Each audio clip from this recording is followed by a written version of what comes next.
Before Babylon, before writing, what mysteries still whisper from Mesopotamia? Welcome to Calm Epoch. I'm your host. Let me know in the comments where you're listening from. I love hearing from this incredible community. Now, journey back with me. The call or prelude. A kingdom stands on the edge of collapse. A journey begins. A myth awakens from silt and silence. Before history was written in stone, it was whispered in water. There is a place where the world first dreamed of cities, where two rivers cradled the cradle of civilization. Not far from the trembling edges of myth and time, where the Tigris raced and the Euphrates sighed, a quiet conquest began. Not one of blood, nor fire, nor swords against shields, but of clay pressed with reed, of grain bent beneath the sun, of gods that awoke not in heavens, but in brick temples and trembling hearts. Tonight, as your breath slows and the world around you fades, you drift toward that ancient plain. Mesopotamia, the land between rivers. The sand there is not dry. It remembers. It remembers how to murmur in Akkadian, how to sing in Sumerian, how to carry the weight of stars etched into tablets. It remembers the rise of ziggurats, tiered like ladders for gods too weary to descend. It remembers kings who called themselves shepherds but ruled like storms. It remembers women who brewed, who weaved, who whispered to Ishtar when the sky grew cruel. It remembers when writing first bled from silence. There is no border here, not between night and story, not between myth and map. In Mesopotamia, all boundaries blur, even the one between dream and memory. You stand now on the banks of the Euphrates, though your feet do not touch ground. The river flows past you in slow curls of silver ink. It is not water, it is story. It carries fragments of crushed empires, offerings wrapped in rushes, names no longer spoken aloud. It carries the dust of gods. Across the river, reeds bend like sleeping scribes. Somewhere in the distant haze, a lyre hums, not played, but remembered. Its song was once for kings. Now it is for you. The sky is bronze, not the color, but the metal, glowing, hammered, heavy. You are not in a time. You are in all of them at once. The of Abraham's lineage, the Babel of confused tongues, the Nineveh of carved lions, the Babylon of hanging gardens. They are here, layered in the soil like breath upon breath. A voice, neither male nor female, not human but not unfamiliar, speaks through the wind. This is the land where time began to count itself. You do not answer. You only feel it, the weight of it, the vast hush of it. Here, chronology is not a line. It is a spiral, a wheel turning beneath the river's skin. You see her then, a priestess in white linen, oil lamp in hand, her eyes aligned with coal and the dust of starlight. She walks the ziggurat stair, 1 foot for each century that has passed since the first temple rose from mud and will. She does not look at you, but she knows you are watching. Behind her, the city flickers into being. Uruk, oldest of cities, cradle of bricks and law. It is not loud. Civilization does not roar. It murmurs, it scratches, it counts and carves. In tiny rooms, candles burn beside clay tablets. Outside, wheels squeak over stone. Somewhere, a boy learns the name of his first god. Somewhere, a girl binds her first basket of barley. It is not triumph you feel. It is beginning, not conquest, but continuity. This is how the world begins, not with fire, but with irrigation, not with kings, but with calendars, not with war, but with wet fingers smoothing clay. And yet, beneath the surface, something else stirs, a rival, a hunger. The gods of dust are never alone for long. As cities rise, so too does desire. For more, for land, for power, for memory that does not forget but rewrites, but not yet. Tonight, there is only the hush of the fields, the glint of obsidian carved into amulets, the stillness before the names are known. You walk slowly now, through reeds that glow faintly gold. You pass a statue, a lion with a man's face, its mouth open not in roar, but in prayer. Beneath it, an inscription nearly lost. We built so the stars would not forget us. They did not. The stars remember, the rivers remember, the ruins remember, and now you begin to remember too. This is not just history, this is origin, the quiet conquest of meaning. You do not yet know the name of Gilgamesh, or Hammurabi, or Sargon, but you will. They are waiting ahead, statues in shadow, truths half sunken in soil. But for now, you rest here, in the hush between myth and memory. Let the river carry you forward. Let the story begin.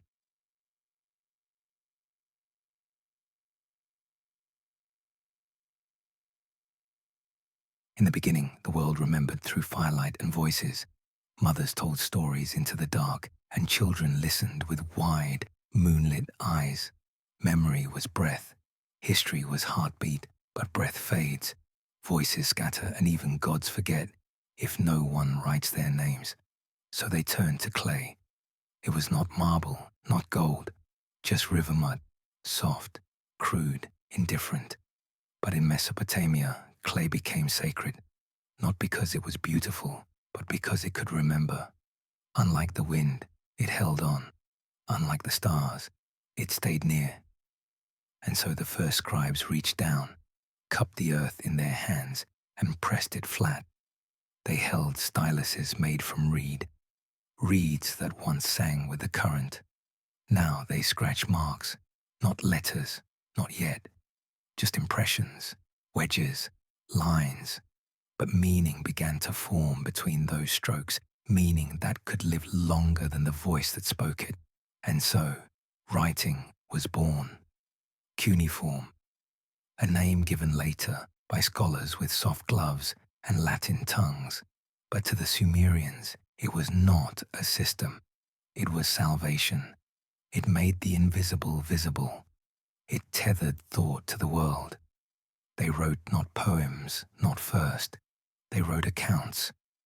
Barley, goats, jars of oil, transactions between men who would die, but whose trades would not be lost. These tablets were not grand declarations. They were humble, necessary, human. But through them, a deeper spell began to stir. When you write a thing, you give it form, and what has form begins to ask for more. Soon the clay no longer held just numbers, but names, places, events.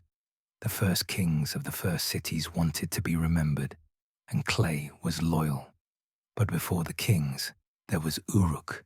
It rose from dust like a slow blooming flower, just as the sun licked the plains gold. It was not the first village, but it was the first that dreamed itself eternal. Here, temples rose like mountains, ziggurats layered to reach sky that would not come closer. They were stairways not to heaven, but to the attention of the gods. For the gods were not distant in this world. They lived in the corners, in the harvest, in the cracking of flood banks. And so, temples were built not to praise, but to plead. And among these temples, among these bricks, one figure walked barefoot across time, a scribe priestess. Her name was Enheduanna, daughter of kings, mouth of Inanna. First known poet in all of human history, her voice, not myth, but written. Her words carved in clay. I, Enheduanna, the high priestess of Nana, I am yours, Inanna, exalted, queen of heaven and earth. She did not only pray, she recorded. She did not only record, she created. While the men scratched the counts of commerce, she summoned the shape of divine anger, the curve of sacred longing. Through her, cuneiform grew limbs, became flesh, became art. In her hands, language lifted its face. She was not the only one who wrote. but she was the first whose name endured. And this is what writing gave humanity, not just a memory, but a soul. With each tablet, the past began to live beyond the moment. The dead could speak, the gods could be quoted, kings could declare themselves chosen not for a day, but for forever. But the power to remember is also the power to control. Once there was writing, there could be law. Once there was law, there could be command. And so, out of the fields of grain and song, the first structures of governance rose, like shadows from behind the sun. Temples became archives, priests became accountants, and clay tablets multiplied like spring reeds. The Sumerians, without realizing, had performed a quiet revolution. They had built the spine of civilization, line by line, stroke by stroke. Yet even now, those first tablets survive, not in museums, not just there, but in the ruins of Nippur, Lagash, Eridu, cities that fell but left behind their breath, hardened in clay. Imagine them, fingers pressing soft earth, not knowing they were writing the future. Writing was not born to tell stories, but to keep records, and yet it made stories possible.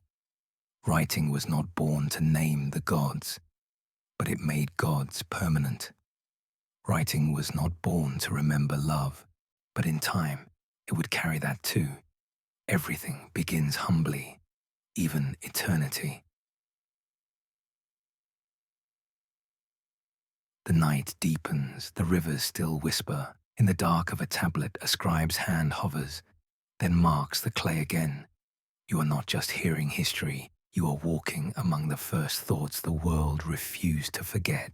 The stars above you flicker like the first lines of script, and the clay below waits for your own footsteps. Sleep now, in the hush, between the first word and the next. The journey continues.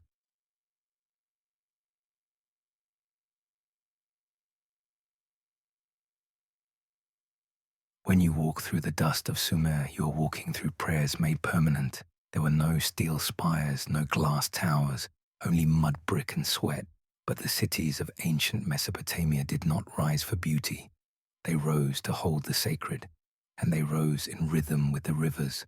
Uruk, Eridu, Nippur, Lagash, Kish, Ulika. Their names sound like the echoes of old songs, like syllables shaped from clay itself. They are more than places, they are beginnings. Before them, people wandered. Fields, flocks, shifting seasons. But here, in the land between rivers, humanity stopped wandering. It settled. And when it settled, it dreamed permanence. The city was not just a shelter, it was a map of the universe. At the center of each city stood the ziggurat, tiered, rising, unmoving, built not to be lived in, but to be looked at, not just by humans, but by gods. For in Sumer, gods were not distant lights or voiceless winds. They were landlords, judges, lovers, storm-bringers and harvest keepers. Each city had its god, and each god had its temple, and each temple had its priesthood, a living ladder between heaven and earth. In Uruk, the goddess was Inanna, fierce, radiant, and terrible in her beauty. In Eridu, it was Enki, wise, trickster, master of the deep, sweet waters. In Nippur, it was Enlil, the storm god, arbiter of kings. And in the moon god Nanna rode the sky in glowing silence, counting time. But though the names changed, the pattern did not. Each city was built like the cosmos, center first, then circle, then boundary, temple, then courtyard, then wall, divine, then human, then unknown. The walls of these cities were not just protection, they were punctuation, a way to say, here we are. Here the gods looked down. Inside, life moved in loops. Narrow alleys, open plazas, courtyards where grain was dried in sun, markets where fish still flopped in woven baskets, and where dates were pressed into honeyed bricks. Children chased each other past tablets drying in the heat. Scribes hunched beneath awnings, copying orders for barley rations. Potters turned wet clay into bowls, into idols, into vessels for both oil and soul. In every corner, the divine was present, not because they descended, because they never left. The temple was not just a place of worship. It was the beating heart of the city. It owned the land, the cattle, the storehouses. Its priests tracked the stars to predict flood and famine. They sang the changing seasons. They measured time in moonlight and shadow. It was through them that order flowed. Through them, a cosmic agreement was renewed each day. To live in a city was not just to live with others. It was to live with meaning. But meaning has its cost, and permanence creates hunger. As cities grew, so did the need to feed them. Barley was planted in tighter rows. Canals dug deeper. Fields stretched outward like tired arms. To hold the center, the edges must be worked harder. And so, kings began to rise. At first, they were stewards, protectors of the temple's grain, guardians of flood walls, men elected in crisis. But crisis is never far in a land ruled by rivers. And so the stewards stayed, and soon they wore crowns, and soon after they declared that gods had chosen them. One such king ruled Uruk. His name was Gilgamesh. You may have heard him, you may have dreamed him, but he walked these streets before myth claimed him. A builder, a warrior, a seeker of immortality, half divine, half man, all longing. It was Gilgamesh who ordered the walls of Uruk to be built so wide 3 chariots could ride abreast. It was Gilgamesh who wrote his grief in stone, after losing his friend to the underworld. And it was through his sorrow that the first epic was born. But that is a story for another night. Tonight, you wander through his city. The torchlight flickers against the high brick. You smell incense from the temple's altar. You hear distant voices chanting in a tongue lost to time, but not to rhythm. You pass a woman weaving. Her shuttle clacks like a heartbeat. She sings to Inanna, not from fear, but because it pleases her. You pass a boy chasing a goat. He trips, laughs, and his laughter echoes off the baked earth. You pass an old man etching a line into clay. The gods have placed kingship among us. May we be worthy. Cities are not just built, they are believed into being. And the first cities of Sumer were not accidents, they were invocations, a way to say, let there be order, let there be time, let there be something that outlives the flood. Because in this land, water was god and monster both. Floods came suddenly, stealing wolves and cattle, then vanished, leaving silt that fed the fields, life and death, always braided like river and reed. And so the city had to stand firm, had to remember. It did not roar, it did not conquer, it endured. Even now, when you walk through the ruins, through the dust of Uruk, through the broken tablets of Lagash, you can feel it, the pulse beneath your feet, the breath of the divine, asleep but never gone. This was the first experiment in permanence, brick by brick, law by law, prayer by prayer. It will not be the last, but here in the hush of the world's first city, you see the shape of what will come. Empire, worship, war, poetry, prophecy, all of it begins in dust, and all of it begins with the belief that dust can mean something. Sleep now inside the walls. The gods are watching, but gently. The fire in the temple flickers low, and the city breathes with you. Before Achilles sailed, before Odysseus wandered, before even Moses parted the sea, there was Gilgamesh. He walked the stone streets of Uruk, heavy with thought, crowned by both divinity and sorrow. A king not content with rule, a man not content with time. His name is carved not only into tablets, but into the very idea of what it means to search for meaning. And it begins, like all deep things do, with grief. But before the grief, there was pride. Gilgamesh was not born from silence. He came into the world already 2/3 divine, a son of gods, taller than any man, stronger than any rival. He was beautiful and cruel, wise and restless. The people of Uruk, who had once sung his name, now whispered complaints in the courtyards. He takes what he wants. He claims what is not given. He does not sleep. He does not let us sleep. And so they prayed, not for rain, not for crops, but for balance, for a match. The gods answered by crafting a wild man from clay and wind, Enkidu, untamed, covered in hair, a child of the steppe. He drank with the beasts, ran with the antelope, knew nothing of walls or language. But civilization, once tasted, never lets go. Enkidu was brought to Uruk, tamed not by sword, but by softness, a woman's touch, bread still warm from the oven, the sound of a lyre at dusk. And when he entered the city, he found the one he had been made to face, Gilgamesh. They met like thunder meeting itself. They wrestled, walls trembling, clay cracking, but neither could defeat the other. And in that struggle, something ancient broke open, not bone, but brotherhood. From enemies, they became twins in spirit, kings of laughter, seekers of danger. Their bond was carved in muscle and myth, and so they set out. Together they crossed forests older than memory to slay Humbaba, the guardian of the sacred cedar. Not because they had to, because they could, because even gods tire of stillness, and so do those born of them. They felled the beast, they cut the trees, they returned with fame and with blood on their hands. But the gods do not smile long upon men who forget limits.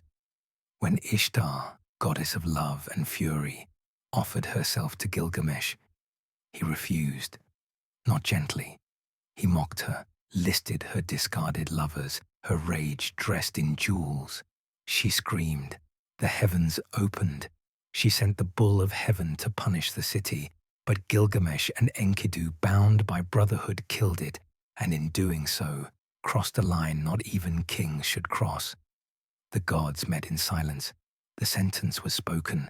Enkidu must die. There is no bargaining in divine law, no appeal, no time.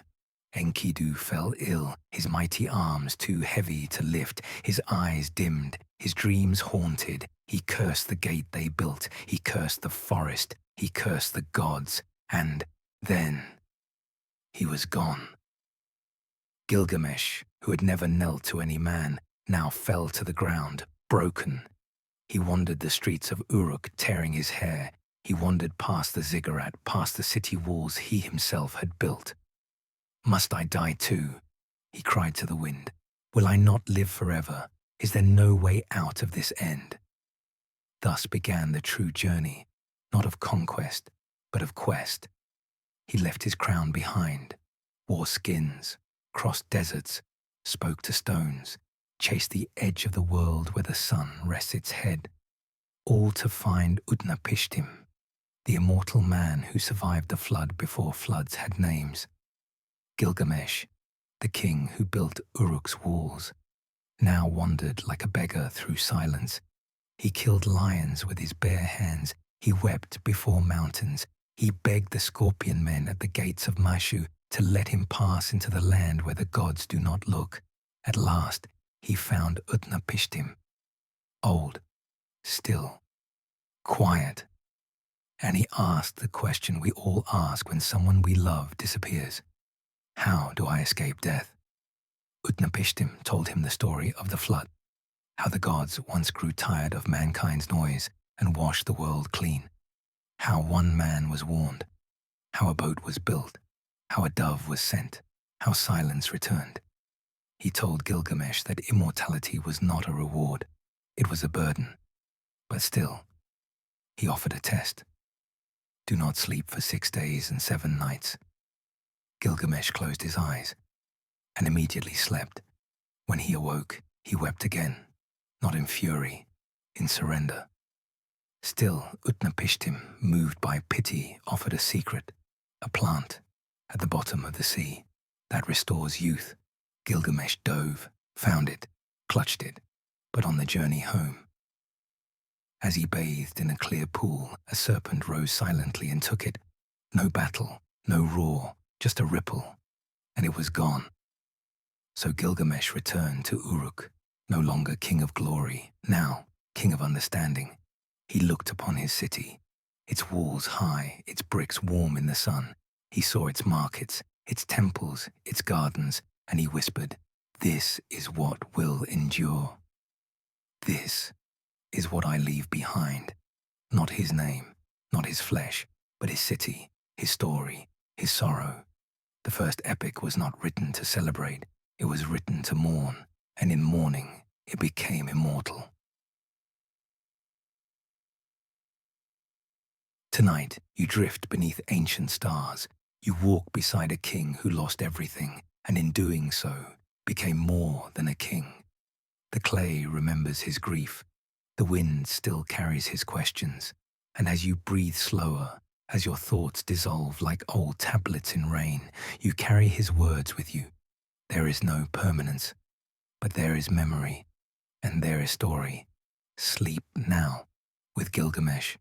The journey is long, but you are not alone. After Gilgamesh wept beneath the stars, after the floodwaters returned to soil, the land between rivers did not sleep.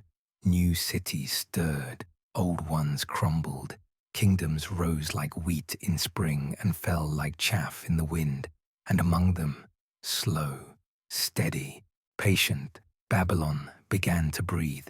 It was not first, not oldest, not richest, but Babylon knew how to wait.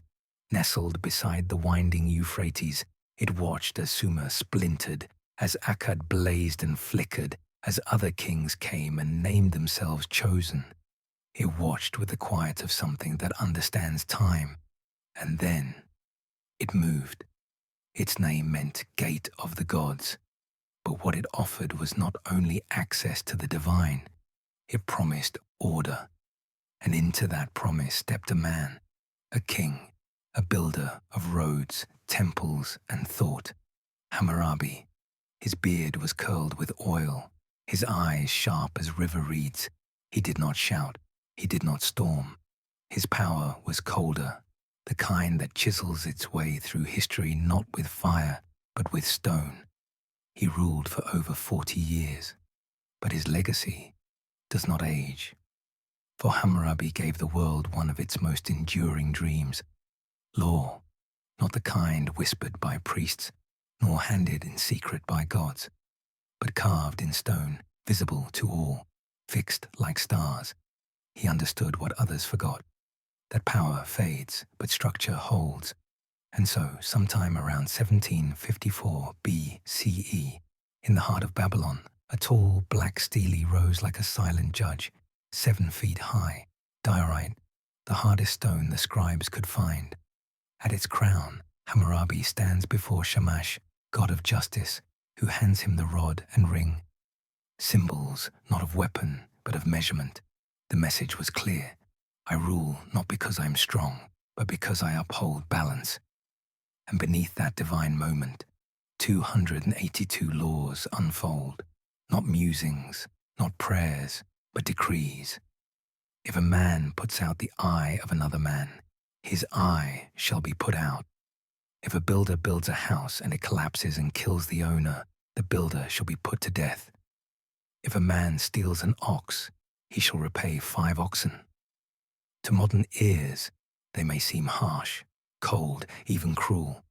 But in a world where kings once acted by whim, where blood settled argument, and the gods could change their minds with the wind, this was a revolution. Because now, everyone knew.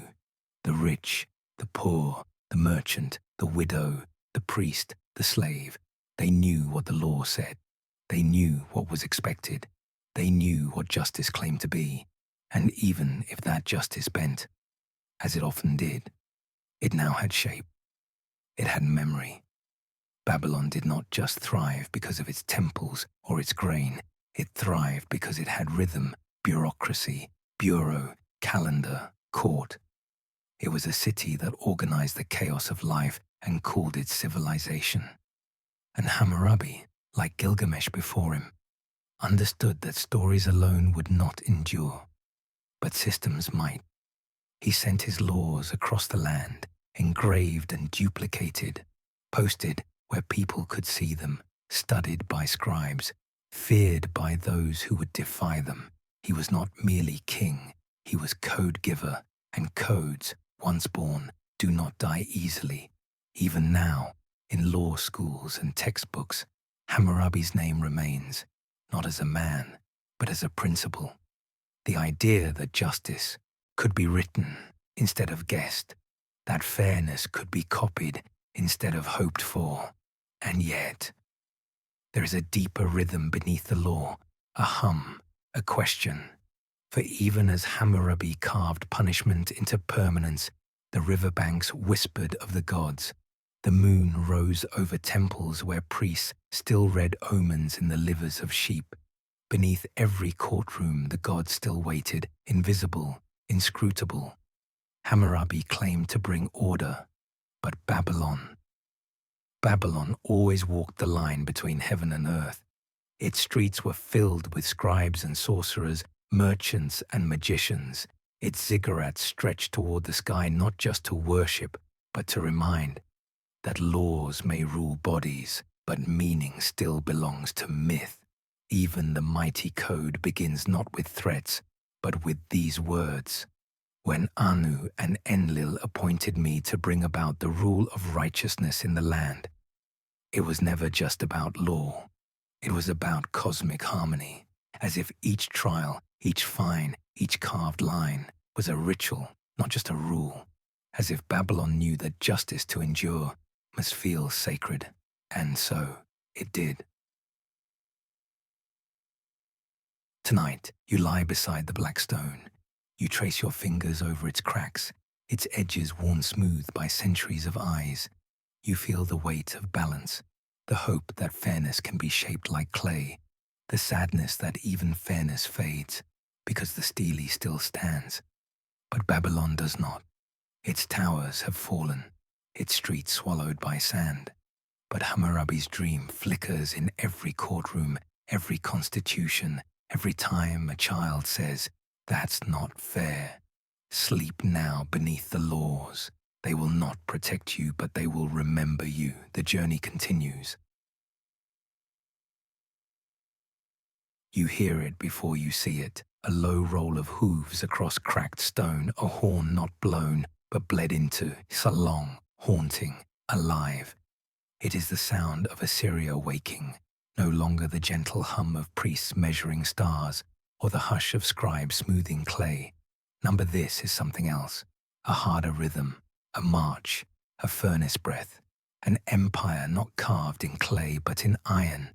They come from the north, from Asher, city of stone, god of war, god of kings. They do not pray for rain, they summon it in arrows, and their rise is not slow. It is sudden, like a wound torn across the fertile crescent. The Assyrians are not remembered for poetry, they are remembered for power. Their kings wore beards like braided storms. Their soldiers marched shoulder to shoulder, eyes forward, spears held like commandments. Their chariots did not glide, they crushed. Their walls were high, not to inspire awe, but to remind you, you are outside, we are not. But this story did not begin in blood. It began with discipline. The Assyrians understood something few had before, that empire was not made from one man's strength, but from thousands obeying one command. They built the first professional army, not farmers with blades, warriors trained, fed, and paid, men who lived and died for a banner that never wept. They mastered the art of siege, battering rams shaped like dragons, ladders like rib cages crawling up stone, tunnels beneath walls, fires set within, and always fear went first. Before the soldiers came, word arrived: surrender or be erased. Many cities did. Those who didn't vanished. The Assyrians kept record, not to boast, but to ensure no one forgot. On walls, in stone, in endless reliefs, they carved their victories, heads stacked like towers, prisoners chained by hooks through their jaws, a visual scripture of terror, not because they were mad, because they understood that fear is faster than arrows. Their capital was Nineveh, the city of the lion hunt, a place where power was painted in blood and gold. Here, kings like Ashurnasirpal, Tiglath-Pileser, and Sennacherib ruled not as fathers, but as storms. They called themselves kings of the four quarters of the earth. They believed they were chosen by Asher to bring order through fire, and yet, within their iron grip, there was brilliance. Nineveh glowed with libraries. Ashurbanipal, the last great Assyrian king, did not just conquer, he collected. He gathered clay tablets from across the land, epic poems, healing chants, legal decrees, star charts, spells, Sumerian laments sung long after Sumer was dust. He preserved them not for mercy, but for mastery. His library held thousands of tablets, knowledge stacked like bones of the earth, and among them, the Epic of Gilgamesh was saved. It is because of Ashurbanipal that we remember that earlier king's grief. Even the storm made space for story, but storms cannot rule forever. The Assyrian Empire, vast and violent, began to stretch thin. Each conquered people nursed quiet revenge. Each city taxed too hard. Each son sent to war left his field untended. Enemies whispered to one another. Babylon, humbled but watching. The Medes, mountain people with wolf eyes. Elam, long patient in the east. And then, all at once, the whisper became a roar. In 612 BCE, Nineveh fell, not easily, but fully. The capital of terror, the library of kings, the iron mouth of the north, swallowed by fire, by ash, by the same fury it once unleashed. The Assyrian Empire did not fade. It was unmade, and yet something lingered, not in armies, not in walls, but in the idea that empire itself could be perfected. That rule, when sharpened enough, becomes a weapon unto itself. Tonight, you stand before the broken gate of Nineveh. Dust rises. The wind carries the faint cry of a horn long silenced. The carvings on the walls are still here. Men with bows, lions slain mid-leap, eyes that do not blink. You place your palm against the stone. It is cool, and beneath it, knowledge sleeps. Clay tablets still buried in the ruins, still whispering lines of poetry to worms. You feel it then, the weight of ambition, the cost of control. Assyria rose because it believed it could bend the world. It fell because the world remembered how to resist. Even now, when you hear the word empire, something ancient stirs, a memory not of place, but of pressure, not of king, but of conquest. The Assyrians are gone, but the storm they rode still echoes. Sleep now in the eye of that storm. The fire has passed, but the lesson remains. The journey continues. The storm passed, and where the ashes settled, something stirred. Slow, radiant, unbending. Babylon, once a whisper beneath Assyrian boots, returned as a voice, a flame, a mirror to the stars. It had waited long. It had endured collapse, captivity, erasure. But Babylon knew how to bloom from dust. This was not a return to power. It was a resurrection. And at its center, a man stepped forward, whose name would ripple through stone and scripture alike, Nebuchadnezzar II. To some, he was a builder. To others, a tyrant. To the world, he became a symbol of greatness, of prophecy, of pride brought low. But first, he built. The Babylon he inherited was not yet legend. Its streets were worn, its temples crumbled, its voice half-muted. He did not shout. He constructed. Stone by stone, he reimagined a city into myth. Under his rule, Babylon grew wider than dreams. Its walls, they said, were so vast that 4-horse chariots could race across them. Its gates, especially the one called Ishtar, shimmered with glazed blue brick, lions and bulls prowling across the surface like frozen gods. Its temples reached upward, not in challenge, but in invitation. The city did not just contain the sacred, it became sacred, and in its heart stood Etemenanki, the ziggurat many believe inspired the Tower of Babel, house of the foundation of heaven and earth. 7 layered tiers rising like a staircase for stars, crowned with a temple to Marduk, Babylon's patron deity, god of storm and justice, of creation and kingship. The ziggurat was not a building. It was a declaration, a statement that Babylon would not kneel to time, to death, to silence, that it would reach the divine by brick and by will. But Babylon was not only stone.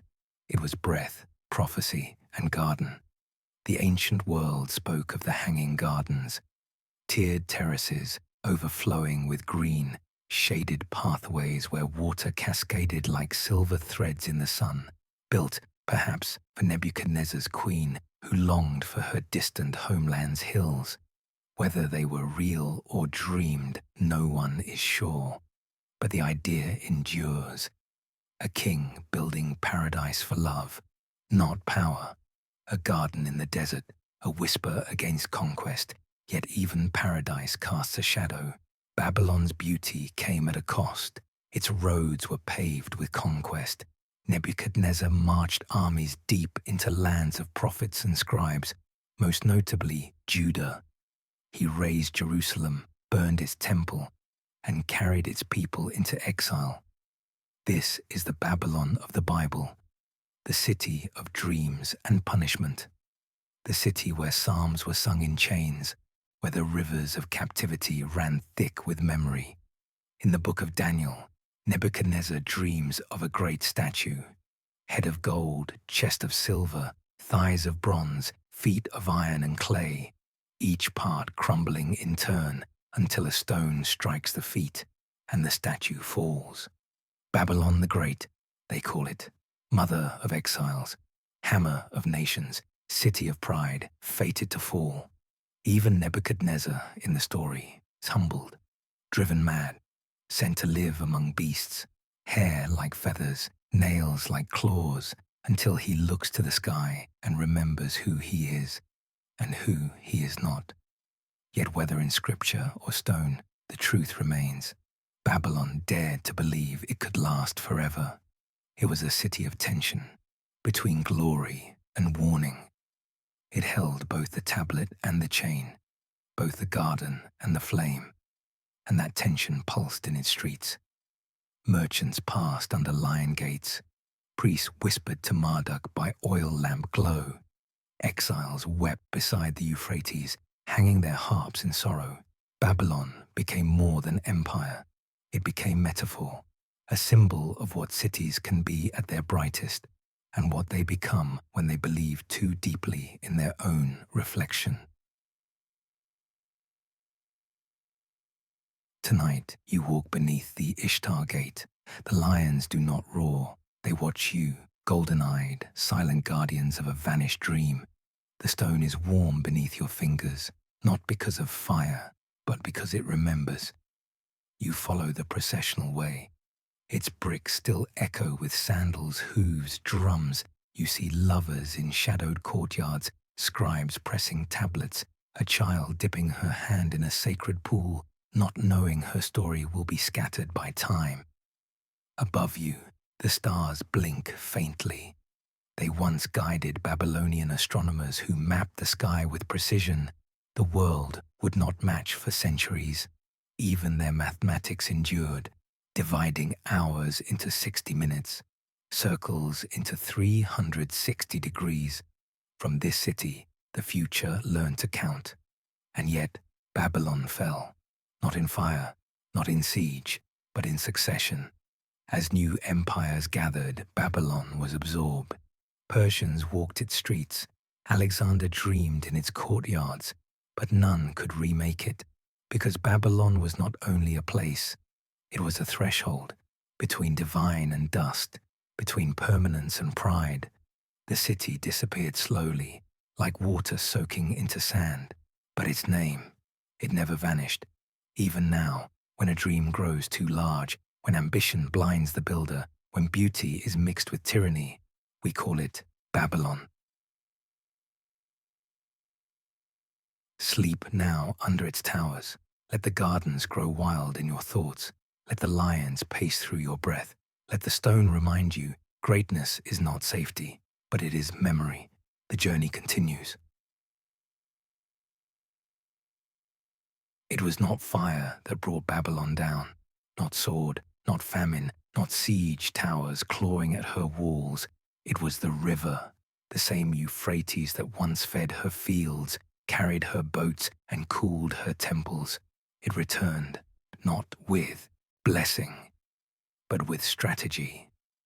And it carried with it the quietest conqueror of all, Cyrus of Persia, the king who would be called great. He came not in rage, but in reason. He did not shout from horseback. He wrote letters. He did not demand submission. He offered return. To a land wearied by its own weight, Cyrus did not feel like an enemy. He felt like relief. Babylon, by then, had grown soft around the edges. Its streets were still gold, but its roots were thinning. Its kings ruled more in ritual than in rule. Its priests still burned incense, but their prayers smelled of dust. The people remembered Nebuchadnezzar's power, but also his madness. They remembered exile, but also the prophecy. A foreign king will come, the scribes whispered, not to destroy, but to restore. And Cyrus knew this. He stood at the banks of the Euphrates and waited. While Babylon watched from its towers, expecting armies, he gave orders, divert the river, just a little, not enough to dry it, but enough to lower it. As the current thinned, it revealed the hidden underbelly, the river gates, low and ancient, meant to keep out water, not men. And so, in the hush of night, while the city feasted or prayed or slept, Cyrus's men waded silently through the water. They did not clash steel against steel. They did not burn shrines or break statues. They walked into Babylon like wind through reeds, and when the people awoke, they were no longer ruled by Babylonians, but by Persia. It is strange how gently a kingdom can die. The ziggurats still stood. The Ishtar gate still glistened. The temple still smelled of oil and fig smoke, but the throne had changed, and with it, the world. Cyrus entered the city not as a conqueror, but as a liberator. He bowed before Marduk. He greeted the priests. He restored exiled peoples to their homelands, including the Hebrews long held captive. He became legend not for his sword, but for his decree. I am Cyrus, king of the world. May all peoples pray to their own gods in their own lands. This was not conquest. It was reordering. A new kind of power. One that did not erase, but absorbed. The Persian Empire would grow vast, but it began with Babylon's willing surrender.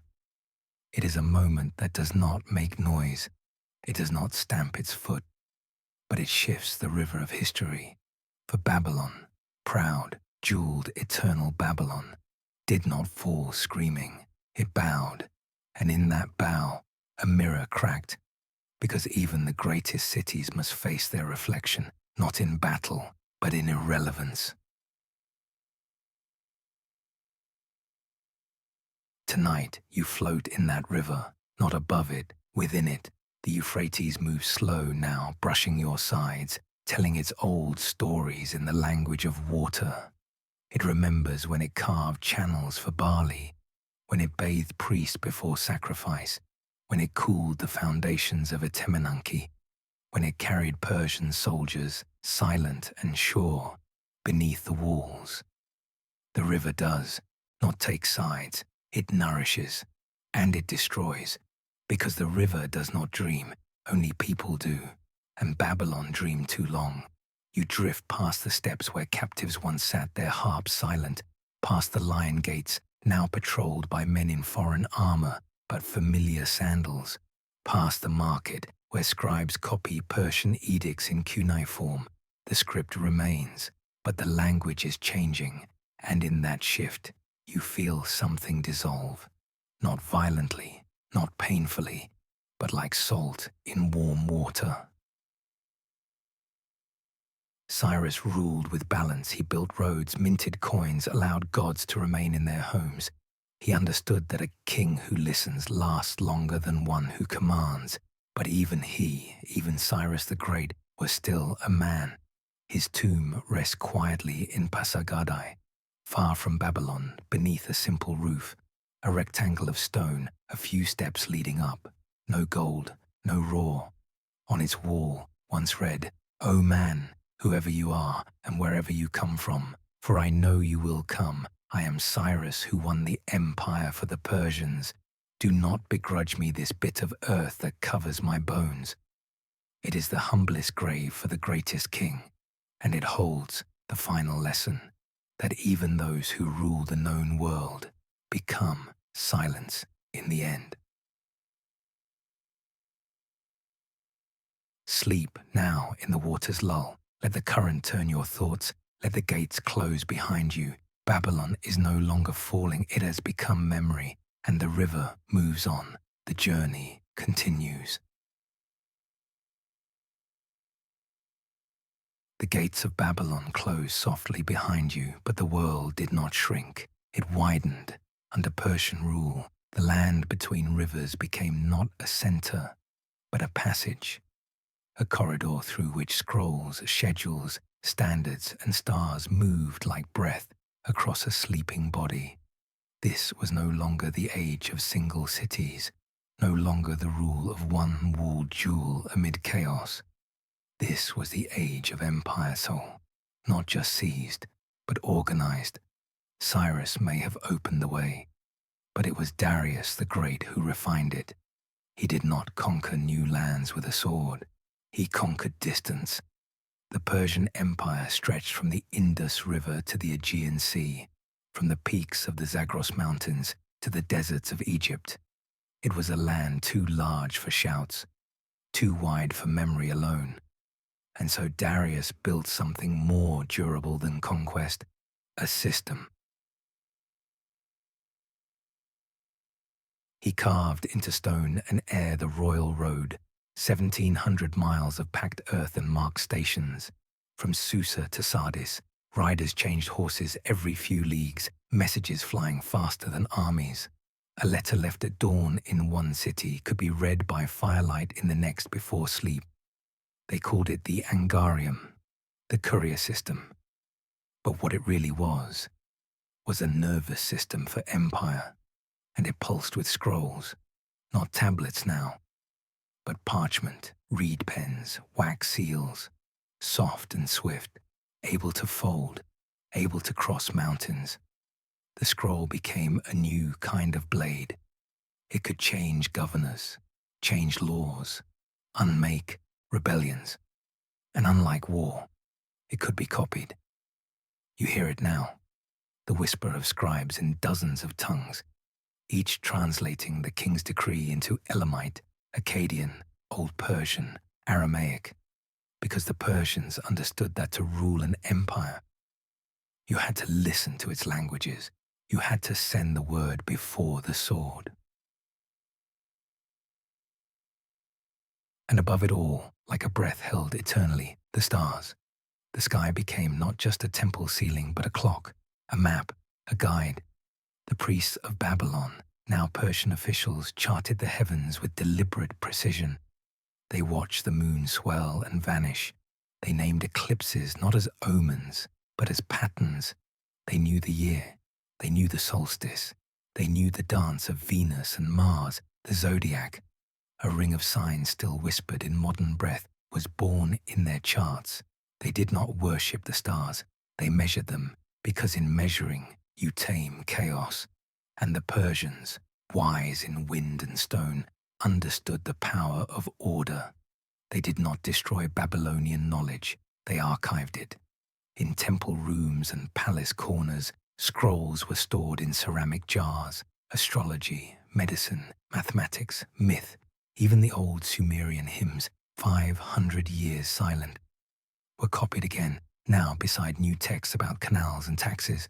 The past was not erased, it was absorbed. But empires, even great ones, cannot live on roads and scrolls alone. They need breath. So the Persians gave their empire something rare: tolerance. You could keep your god. You could wear your robe. You could speak your dialect, as long as you paid your tax, as long as the road remained open, as long as the king's decree arrived on time. And for a while, it worked. The breath of the empire moved in and out. Trade flourished. Spices, lapis, cedar, silk, coinage stabilized. Temples reopened. The world, once scattered by flood and fire, began to feel connected. It was not peace, but it was breathing.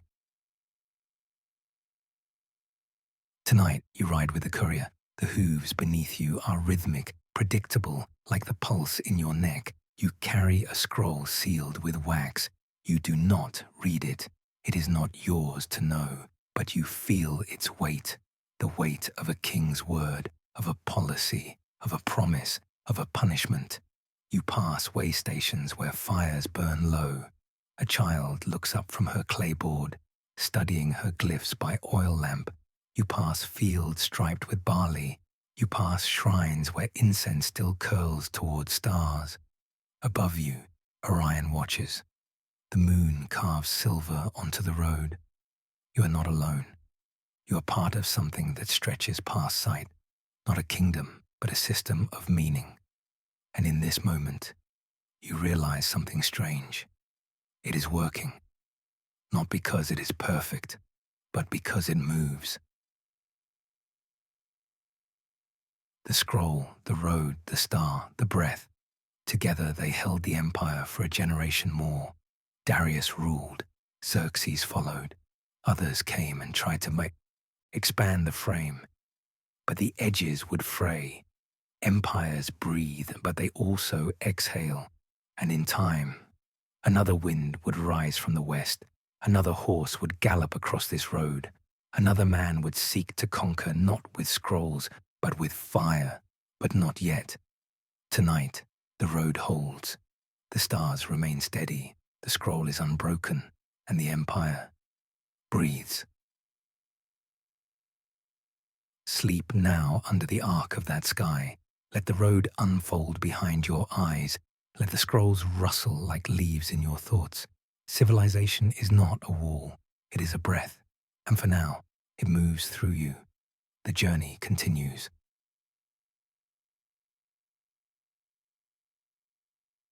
There are footsteps echoing now, not from the past, but from the future. A wind rises from the west, scented with dust and ambition. Not the measured breath of empire, but the sharp, bright inhale of conquest. It carries with it a name that history will refuse to forget. Alexander, son of Philip, pupil of Aristotle, king of Macedon. And yet, more than all those things, a boy who believed the world could be held. He grew not on temple steps or in scribal schools, but among soldiers, tutors, and myth. He drank stories of Achilles and Heracles like wine, and when he looked east, toward Persia, he saw not just land, he saw destiny.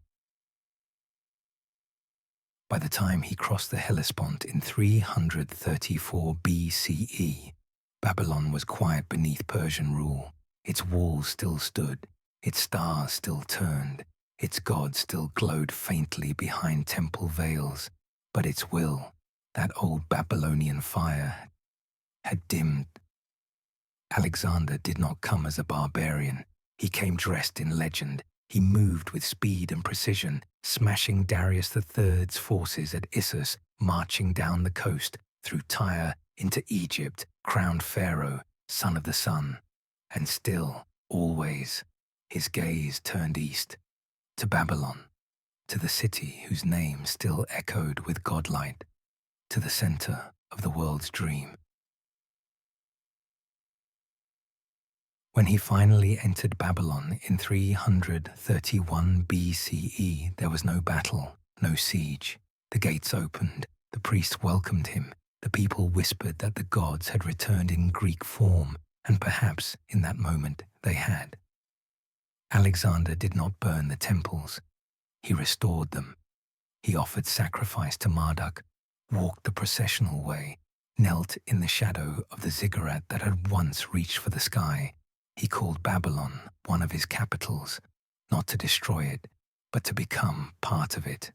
Because Alexander did not want to rule Persia. He wanted to become its heir. He married Persian women, adopted Persian dress, placed Persians in command. His empire was not east or west, it was both, a bridge built on ambition and fire, and Babylon, ancient and tired, stirred once more. The scrolls were dusted, the astrologers consulted, the gods, long quiet, blinked open their painted eyes. Was this the new Gilgamesh, the boy king who would defy death, or was he just another storm?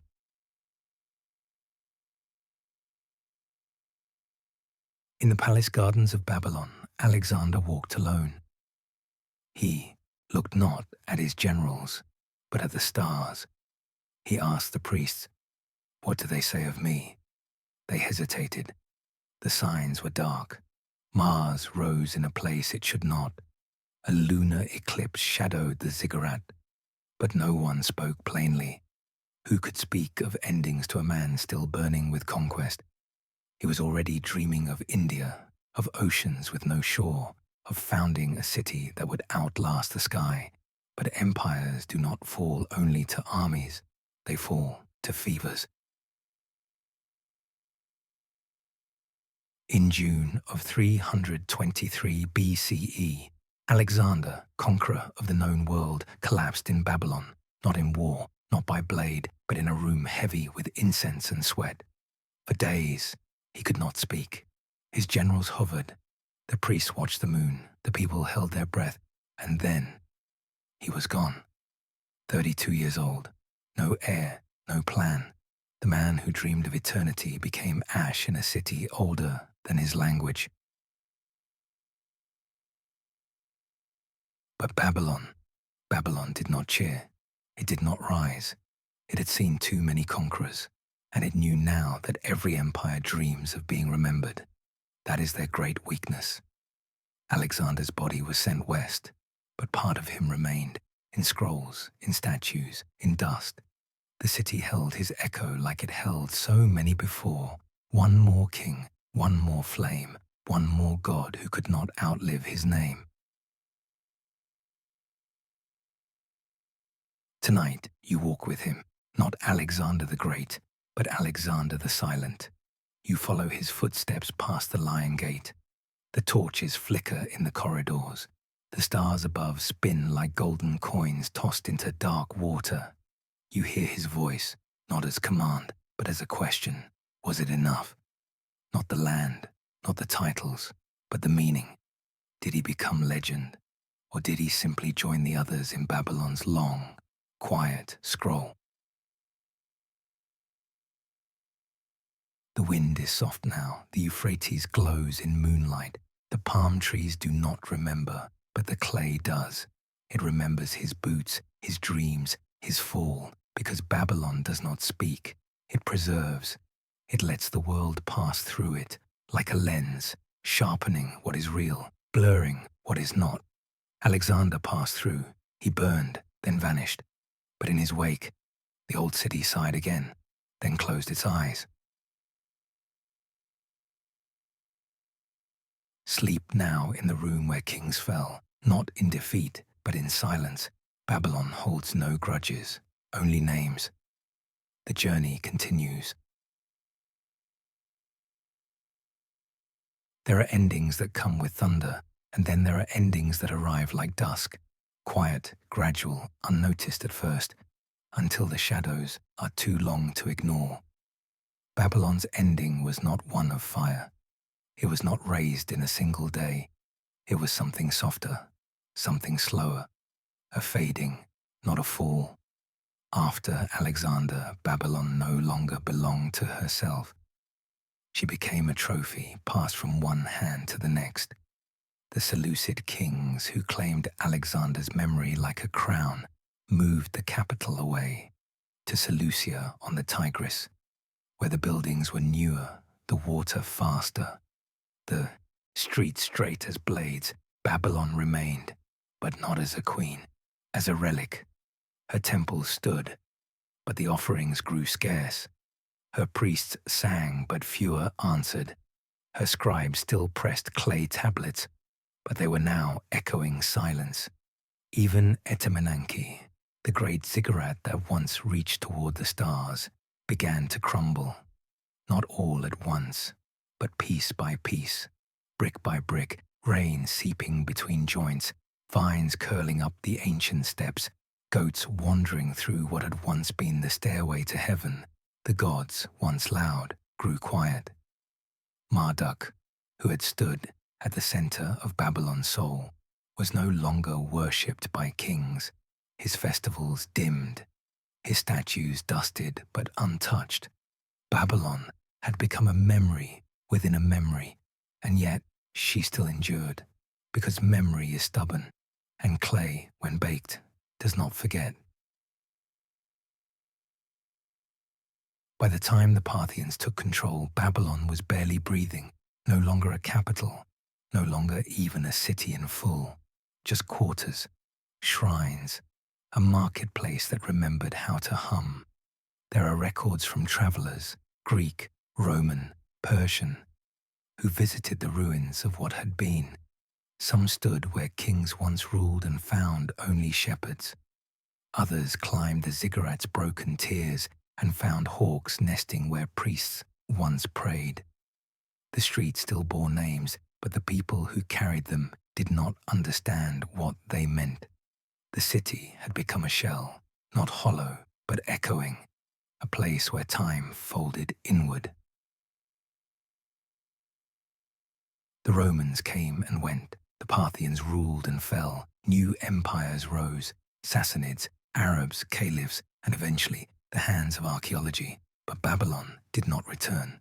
Not truly. She was never destroyed, only abandoned, which in some ways is more complete. To be conquered is to be remembered. To be left behind is to be erased. And yet, not everything vanished. Buried beneath the sand, beneath the roots of olive trees and the foundations of later farms, lay tablets, thousands of them, not one history, but everyday life, receipts for grain, prayers to Ishtar, songs for newborns, wills written in trembling cuneiform. For centuries they slept, until men with brushes, not swords, came. And Babylon, quiet, waiting, stubborn Babylon, began to speak again. You walk through the ruins now, not the city it was, but the outline of something greater. The Ishtar Gate was taken, brick by brick, shipped across oceans, reassembled in a museum beneath electric light. It glows blue still, but it is no longer a gate, just a memory hung in air. The rest, the ziggurat, the streets, the walls, remain in dust. Crows fly above, goats wander between cracked stone. The Euphrates flows on, indifferent, and yet, as you walk, you feel something watching, not a ghost, not a god, but history itself. And it whispers, I was not always ruin. I was once rhythm. I was once breath. You kneel beside a broken tablet. Its script, barely legible. A prayer, maybe, a contract, a name. It does not matter. Because even this forgotten scrap of clay, is more permanent than empires.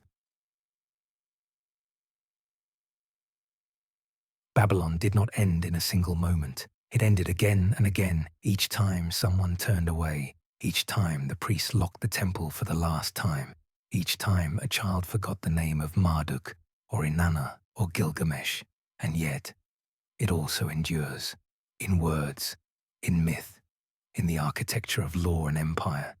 Every city that rises, with walls, with temples, with gardens and courts, whispers Babylon's name without knowing it. Every time we write, we echo those first scribes.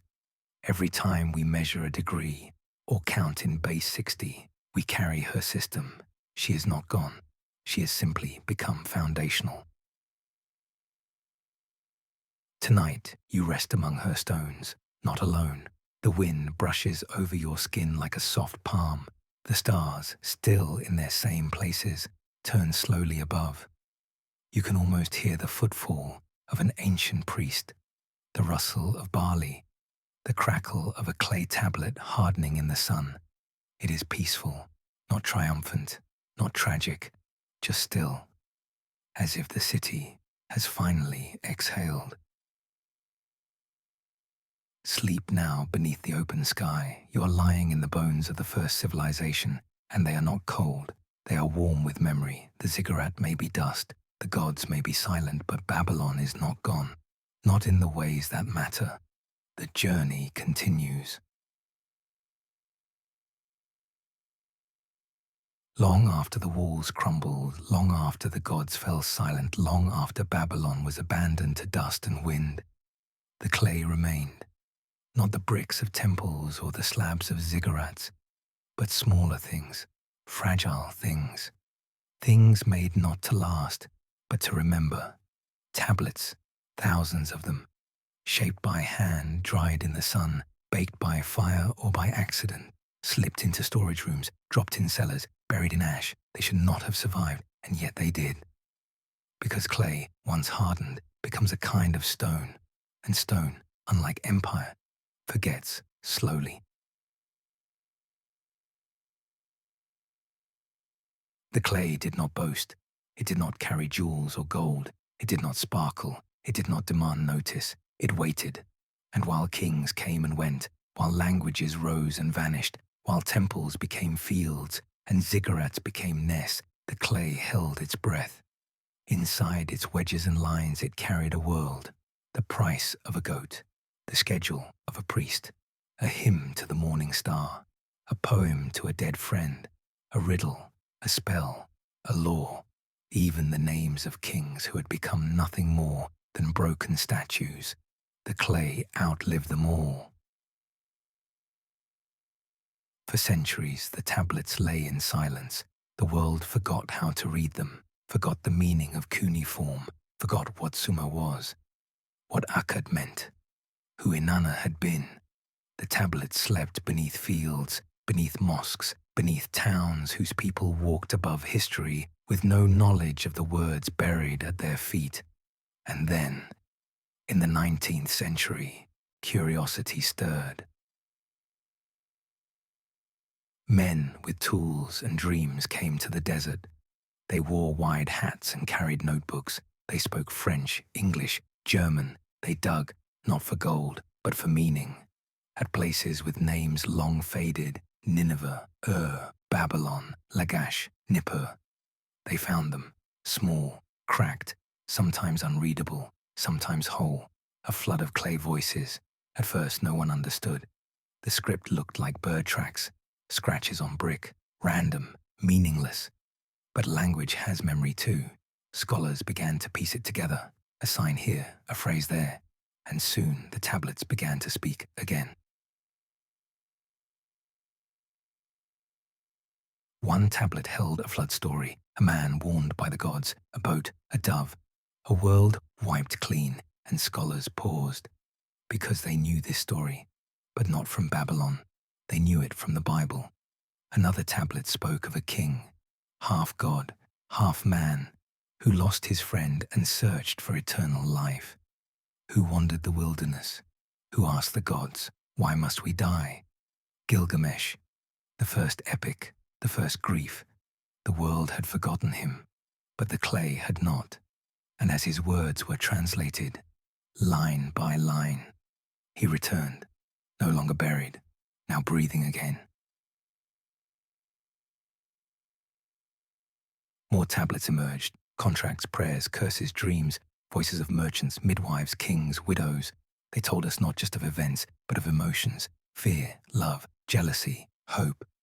In one tablet, a father complains his son is not studying hard enough. In another, a student writes of failing his exam. In another, a bridegroom sends barley to his betrothed.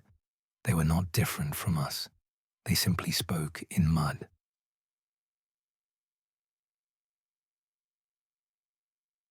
The clay became a mirror, one not polished but clear. It showed us that civilization was not born in marble halls, but in homes of brick and bitumen, where people counted grain, lit lamps, and tried to make sense of death. The tablets did not glorify war.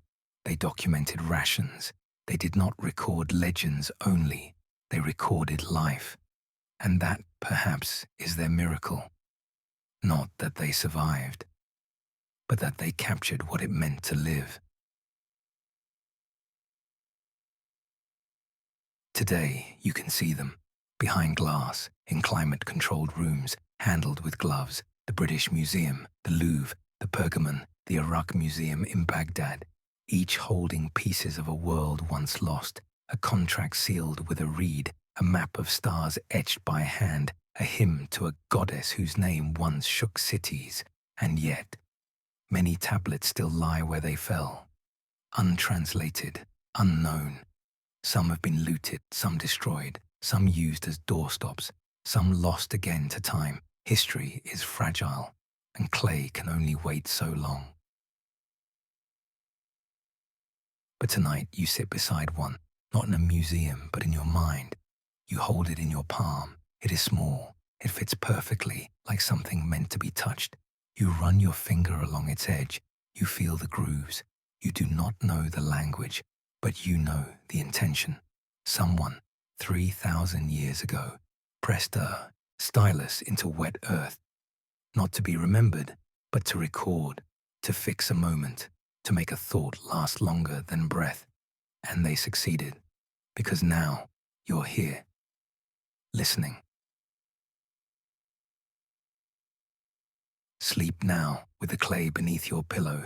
Let the voices murmur through your dreams. Let Gilgamesh walk again. Let the stars of Babylon rise behind your eyes. History is not gone. It is simply buried, and some things, the most important things, wait to be read. The journey continues. You woke up this morning and didn't hear Babylon, but she was there, in your calendar, in your clock, in the shape of your day and the spine of your society. You count in 60s, 60 seconds, 60 minutes, because the Sumerians did. You divide the sky into 12 signs, Aries, Taurus, Gemini, because the Babylonians whispered to the stars. You write from left to right on lines that march across the page, because once, in a mud brick city beside a silver river, someone pressed a reed into clay and named a thing so it wouldn't vanish. Mesopotamia is not lost. It became you. Its empires fell, its gods fell silent, its bricks crumbled, but the ideas held, the patterns held. When Hammurabi carved his laws into stone, he wasn't just making decrees. He was shaping the idea that justice could be written, that power must answer to principle, that civilization depends on rules that endure the ruler. And even now, every courtroom holds that echo. Every judge who speaks from a bench, every lawyer who appeals to written code, every citizen who says, "That's not fair," is speaking in the ghost voice of Hammurabi's scribe, not quoting, remembering. And it goes deeper still, the Epic of Gilgamesh, that old, aching story pressed into clay long before the Bible, long before Homer, long before even memory. It is still with us. The tale of a man who loves his friend so deeply, he defies the gods, challenges the cosmos, and begs for a way to escape death. That story is everywhere. It is the root of every hero's journey. It is the sigh beneath every epic. It is the mirror in which we still ask, must I die too? And the answer it gives is not cruel. It is tender. It says, you will. But you can build, you can remember, you can love. And that is something. Even in your language, you carry Babylon. Words like Sabbath, Eden, Babel, the idea of a paradise lost, a tower that stretched too high, a flood that wiped the world clean. These were Mesopotamian stories before they became scripture. They are older than kings, older than armies, older than nations, and they are still told, in pulpits, in poems, in the quiet voice of a child asking how the world began.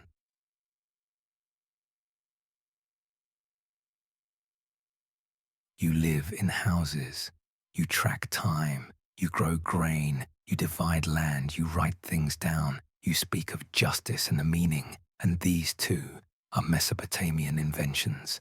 The first cities were not accidents, they were designs drawn from canals and calculations, from rituals and harvest cycles.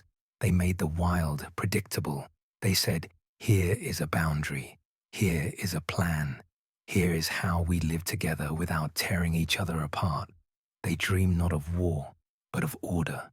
And that dream is what we now call civilization. Tonight, you sit with a book, or a screen, or a thought. You mark a date, you set a timer, you speak a sentence that builds on an alphabet someone once carved into clay. You are not ancient, but you are not separate. Your mind is tiled with the memories of river kingdoms, your routines, the work week, the weekend, the seasons of sowing and reaping. They echo rituals performed beneath the shadow of ziggurats. The stars you wish upon were once charted on clay by a priest in Ur. The love you feel when a friend is lost was once carved by a man who could not save Enkidu. You are not new. You are the latest verse in a song that has always been sung. The modern mind walks on concrete and glass, but beneath it, in the unseen foundation, are reeds and tablets, bricks and starlight. Every time you categorize, calculate, create, you are honoring them. The ones who began this long, fragile experiment. The ones who said, let us build something that does not vanish. Let us hold memory in our hands. They did not know your name, but they built the roads your thoughts now walk.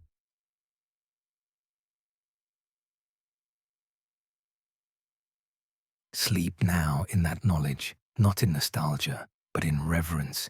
You are not here by accident. You are standing in the shade of something ancient, something that tried, against all odds, to leave a mark on the river of time.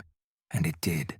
You are that mark. You are the clay that learned how to breathe. The journey continues. There are no temples now, no chants that rise from oil-lit altars, no priests laying entrails on marble to read the will of heaven, no hymns for Inanna, no sacrifices for Enlil, no dream interpreters for Nabu who once ruled over thought and word. The gods of Mesopotamia are quiet, not dead. Gods do not die, but silent. Their statues are cracked, their names scattered across broken clay. Their domains, love, war, storms, moonlight, have been taken up by others. But once, they breathed fire into the morning. They whispered the rules of stars. They made rivers flood and dreams unfold. They were not metaphors. They were present. They walked beside their people. And now, they wait. Anu, the Sky Father, whose voice rolled like thunder. Enlil, who held the wind in his clenched fist. Enki, god of water and cleverness, who once warned the world of the coming flood. Ishtar, or Inanna, fierce and radiant, goddess of desire and destruction. Shamash, the sun god, who judged both the living and the dead. Nergal, ruler of the underworld, who sat silent at the gate of shadows. Each had temples, each had rights, each had cities that lived in their name. In Uruk, Inanna's priests sang to her before the barley harvest.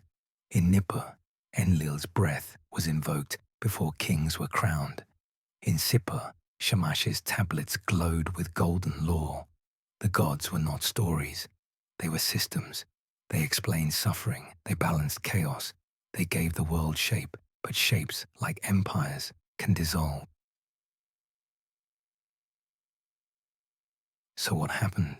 No battle, no thunderclap, no final curse, just time. Time changed languages, time moved kings, time brought new gods and newer ones after those.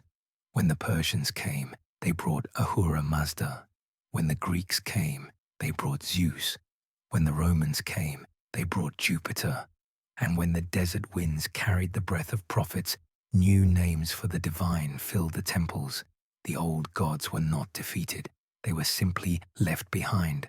The priest forgot the incantation, the farmer forgot the offering, the storyteller forgot the ending, and slowly, what had been sacred became dust.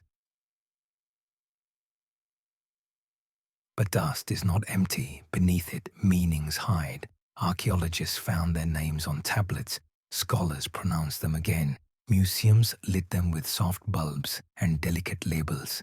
Statue of Ishtar circa 2100 Christu பிறப்பு முன்னர், tablet invoking Nergal, amulet bearing the seal of Enki. We brought them back, but only as artifacts, not as presences. We read their stories. We admired their myths. But no one leaves bread for Enlil anymore. No one prays to Nana when the moon wanes. The gods became culture, and culture became collection. And yet, if you listen closely, you will still hear them, not in temples, but in stories, in longings, in the unnamed forces that shape us. Inanna never truly left. She became every goddess of love and rage, Aphrodite, Venus, Kali, the divine feminine rising and retreating across time. Enki became Mercury, Hermes, Thoth, the god who tricks, teaches, whispers in the silence between logic and dream.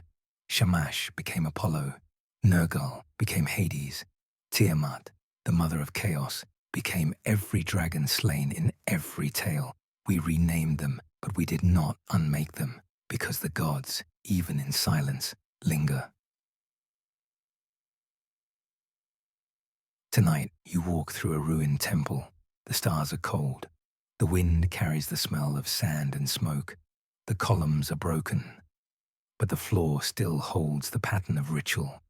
A circle drawn in ash, an altar cracked in half, and as you kneel, you feel something ancient brush your shoulder.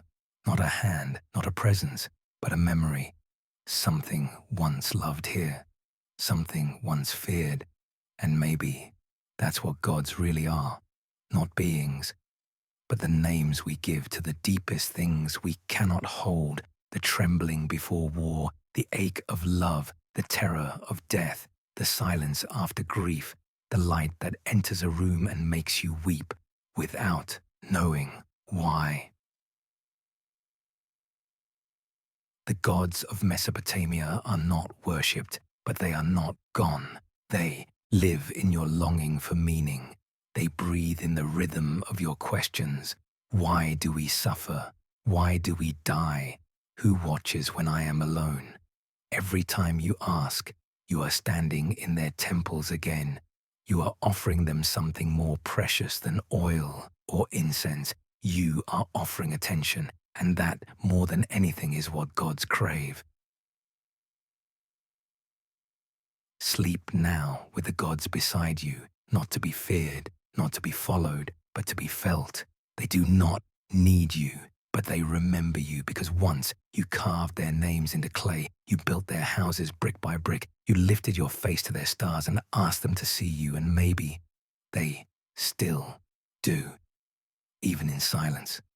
The journey continues. Some places are remembered because of what they built, others because of what they destroyed. But there are places remembered because of what they began. Mesopotamia is not just a ruin in the dust, it is a cradle. And like all cradles, it was meant to be left, but never forgotten. It is the ghost behind every city's skyline, the pattern beneath every page of text, the soil from which every law, every ledger, every story slowly grew. You may never walk its land. You may never speak its languages, Sumerian, Akkadian, Elamite, but you carry it. You carry it in the rhythm of your life. You rise with schedules. You measure with time. You write to remember. You dream in story. And all of this, all of it, was first whispered by people who lived between rivers and believed the world could be organized. The cradle. It is not a grand thing. It is made of woven reeds, bent wood, soft breath. It does not contain kings. It holds beginnings. In Mesopotamia, those beginnings were quiet. The planting of barley, the binding of clay, the careful carving of a law on a tablet no bigger than a hand. But from that, from those acts so small they almost vanished, came all this. Empire, philosophy, architecture, commerce, calendars, language. They did not fall from the heavens. They grew, root by root, in soil the color of warm ash, under a sun that watched the world wake up.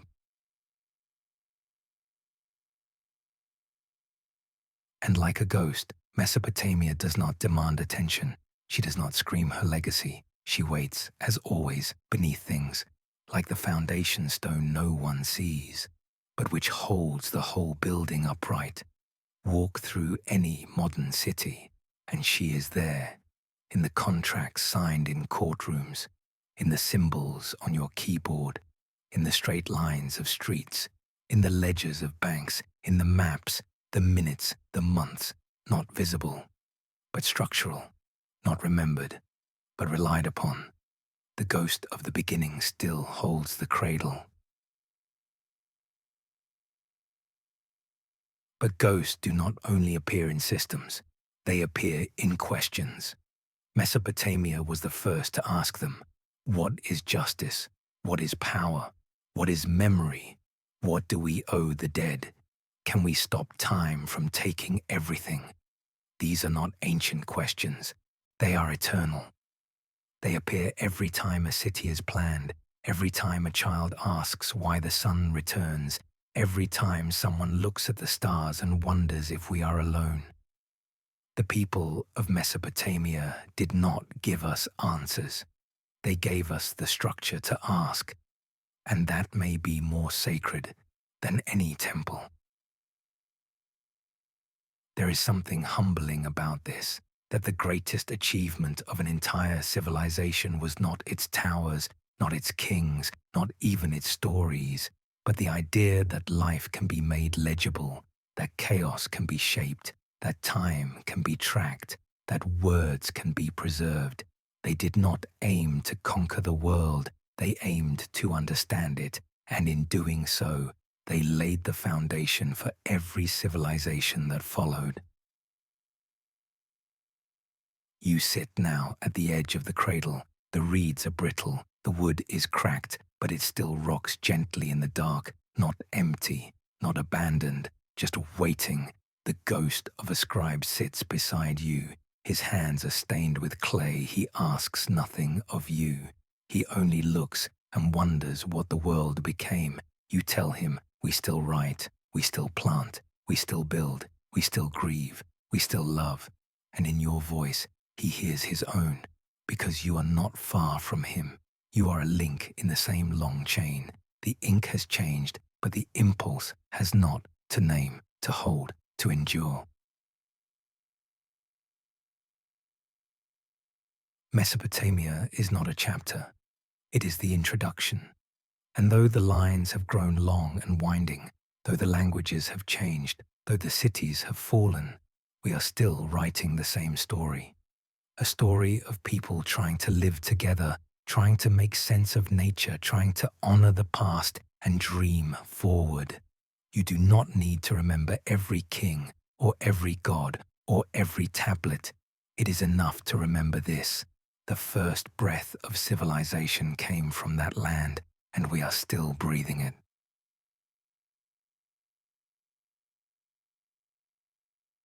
Sleep now beside the cradle. Let the ghost keep watch. Let the past rest gently against your ribs. Let the first questions hold you. You are not an ending. You are a continuation, a ripple in a river that still flows. The cradle rocks. The ghost listens. The stars turn above, just as they did when the world began to speak. The journey continues. The oldest impulse in the world is not war, not hunger, not conquest. It is the urge to leave something behind, to mark your name, to raise a stone, to shape the world, if only a corner of it, so that time will not erase you completely. In Mesopotamia, that impulse became civilization. They built walls, temples, irrigation canals, calendars, languages, laws, not because they believed they would last forever, but because they hoped they might last long enough. And isn't that the essence of being human? To know you will not endure, but to build anyway.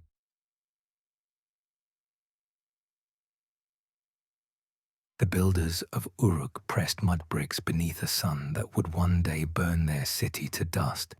The scribes of Nippur etched tablets they would never live to see discovered. The priests of Babylon laid offerings before gods who would one day be forgotten. But they did not stop. They built as if the act itself was sacred, not for glory, not even for remembrance, but for meaning. To build was to say, I was here, I tried, I shaped the earth with my hands, I did not vanish without reaching forward. And in that reaching, they touched us. What they built did not last. It never could. The walls crumbled. The temples collapsed. The ziggurats split open like old mountains. The gods faded. The cities fell. Time is a patient undoer, but even time has limits. Because while stone may fall, story holds. The lines they wrote, the first stories, the first songs, the first laws, they endured in silence, hidden in the ground, waiting to be read. And when we read them, we do more than remember. We restore. To build against time is not to defeat it. That is a battle no one wins. It is to answer it, to speak back, to say, you may take everything, but not this, not yet. The Sumerians knew this. The Akkadians, the Babylonians, the Assyrians, each one built atop the ruins of the last. Each one added their line to the poem. Each one dared to rise again, even knowing how the story ends. And so do we. You sit now in your own era, steel, glass, satellite and screen, but still, you write, you build, you love, you record, you build homes, careers, poems, futures. You plant trees you'll never sit beneath. You tell stories to children who may not remember the teller's name. And in that, you are doing what they did. You are building against time, not foolishly, not blindly, but bravely, knowing it may not last, but needing to try. In every cracked brick of Babylon, there's a whisper. You, too, will fall, but if you build with care, you may leave something that waits, something that survives the silence. That something does not need to be grand. It can be a line in a journal, a meal shared in stillness, a garden planted beside a crumbling fence, a kindness offered and never returned. To build against time is not always to make monuments. It is to live as if what you do matters, even when no one is watching, especially then.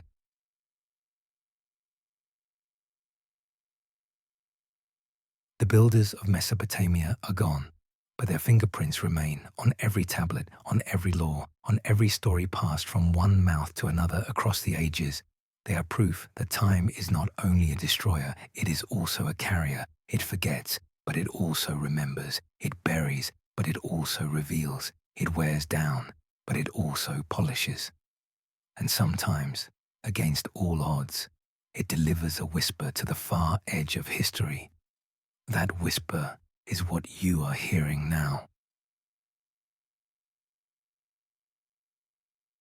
Tonight, as you drift towards sleep, you are not falling away. You are joining something, a chain of builders, a lineage of dreamers, a quiet rebellion against impermanence. You are not alone. Somewhere, someone else is writing, someone else is planting, someone else is holding a child, telling them a story that was told 1,000 years ago beneath a Mesopotamian moon. And in that, you are part of the answer. To time, to silence, to the vastness of everything. You are not the end. You are the continuation. Sleep now with dust on your hands. Sleep in the shelter of 1,000 generations who built not because they could win, but because they had to try. Sleep knowing you are not forgotten. You are the brick, you are the breath, you are the story, and the building continues. The journey continues.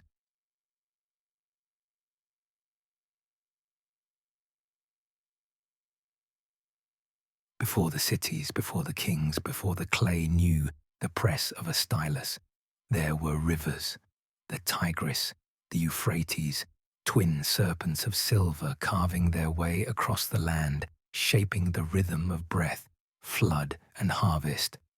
They do not speak the names of empires. They do not carry flags. They do not praise or mourn, but they remember. They remember the footfalls of Sumerian farmers, the prayers of priests calling to the dawn, the cries of children splashing in irrigation canals carved by hand. They remember the first time barley grew, the first time law was spoken, the first time someone looked at the sky and wondered why it moved the way it did. The rivers were there when it began, and they are here still.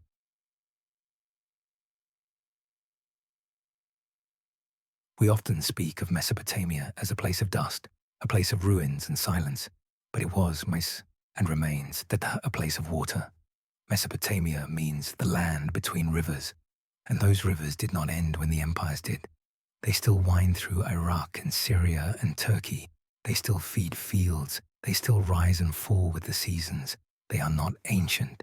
They are alive, and in their currents, they carry more than silt. They carry memory. Not in words, not in names, but in the slow, sacred rhythm of flow.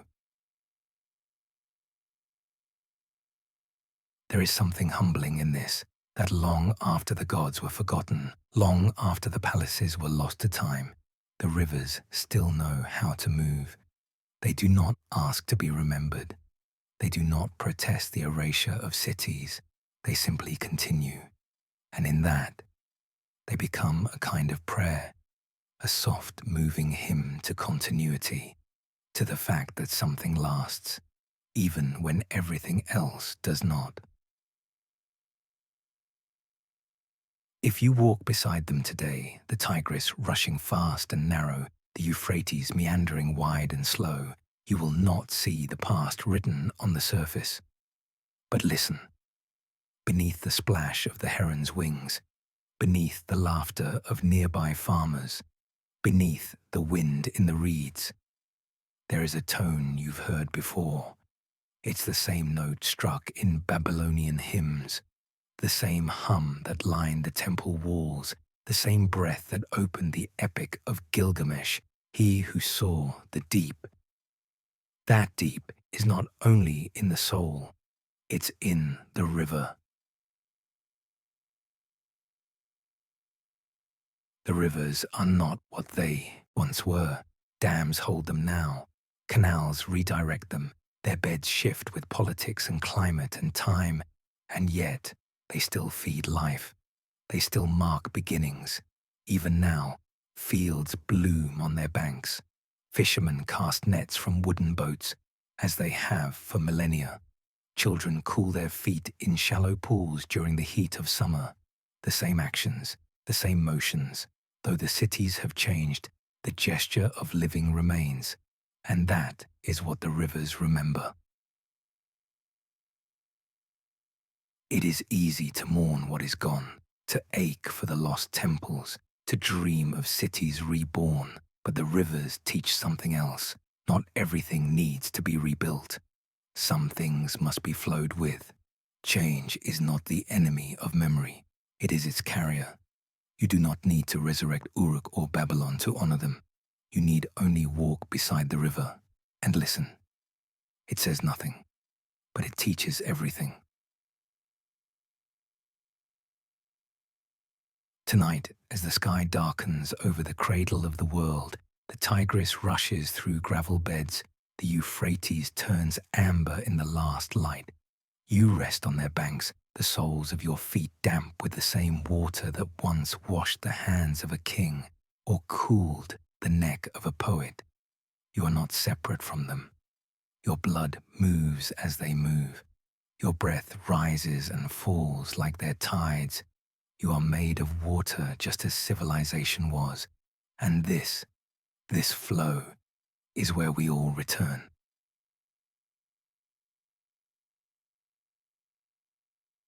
Do not look for monuments tonight. Look for motion. Look for persistence. Look for the path that curves but does not stop.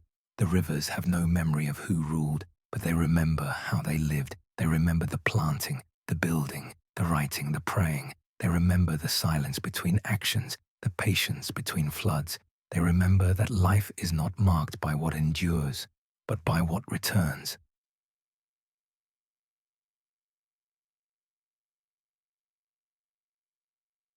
Sleep now with the rivers beside you. Let their current become your breath. Let their path become your dream. You are not adrift. You are part of something flowing. The cities may be gone, but the water remembers the shape of them. And in that remembering, you return. The journey continues. The ziggurats are gone. The gods no longer answer. The cities are buried, but still we ask, what endures? Not just in Mesopotamia. Everywhere, always.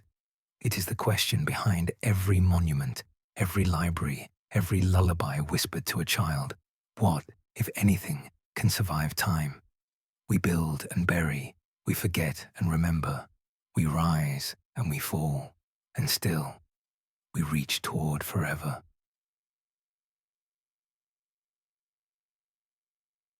The people of Mesopotamia were the first to try. They built with mud, not marble, but they built with intention. Every brick placed was a defiance. Every tablet etched was a whisper to the future. And though they did not know your name, they wrote to you. They wanted their names to live, their gods to be honored, their laws to be known. They wanted, above all, not to disappear. And yet, they did. And so will we. But what if forever was never meant to be about permanence? What if forever is not what survives, but what returns? A story rediscovered, a symbol repeated, a kindness passed down, a breath taken beside the same river. That is a kind of forever. It does not need walls. It does not need kings. It needs only echo, a shape that ripples outward, a gesture that finds new hands. When you write, when you teach, when you love, you are shaping something that moves beyond you, not endlessly, but meaningfully. And perhaps that is enough. We often imagine legacy as stone, unmoving, untouched, unbreakable. But the people who built the first civilizations knew better. They built with clay, software, malleable, vulnerable, and still, they believed. They believed that if they pressed deep enough, the impression would hold, and it did. Thousands of years later, we still read their fears, their dreams, their declarations, because they understood that forever does not need to be loud, it only needs to be true. Think of a tablet, palm-sized, cracked, buried in dust for centuries. It is not grand, it is not gold. It might contain nothing more than a list of names or a tally of barley, or a prayer scratched in haste, but someone made it. Someone pressed a stylus into wet clay and thought, let this matter. And because they did, it did. Because you are here, reading it across time, and in that moment, they are no longer gone. They are heard. So we return to the question, what is the shape of forever?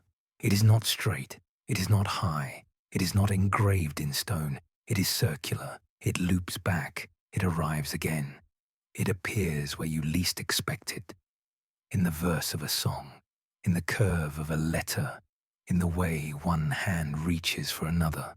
Forever is not found in walls, it is found in acts.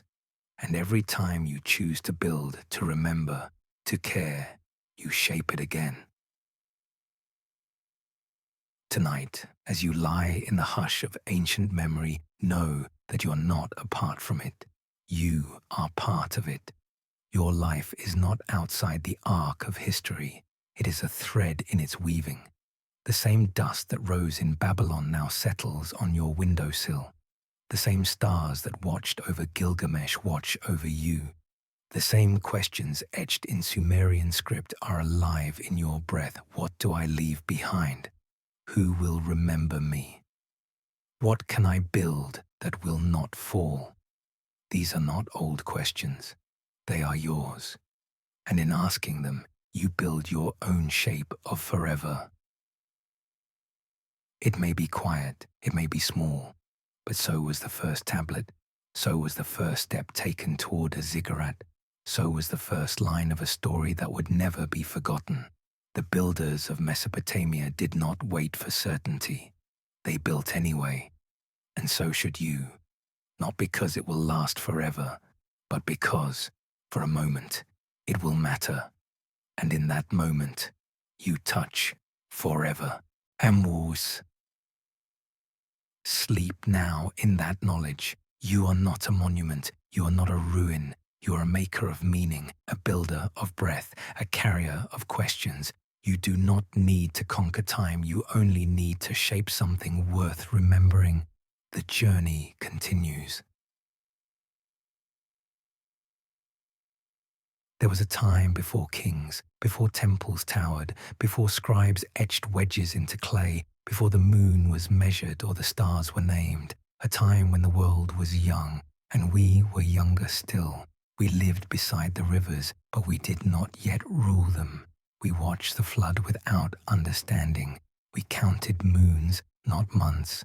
We whispered to the wind and called it God, though we did not yet know the word for either. There were no empires, no cities, no maps, only firelight and stories, and the first flickers of wonder. Before we wrote, we remembered, not with ink, but with voice. Mothers passed knowledge to daughters through lullabies. Fathers taught sons how to shape a plough from a branch. The stars were not constellations. They were animals, lovers, ghosts, flames. And slowly, through repetition and ritual, a rhythm began to form. The rhythm of pattern, the rhythm of civilization. We learned to shape water. We dug canals with bones and hands. We bent the river's will, not to control it, but to understand it. We planted barley and dates, and when they returned each year, we began to trust the seasons. From that trust, we shaped time. The first calendars were not carved, they were lived. The rising of a certain star marked the flood. The blooming of a flower signaled the harvest. The moon's thinning told us when to wait and when to act. No clock ticked, but we heard time in the silence between events.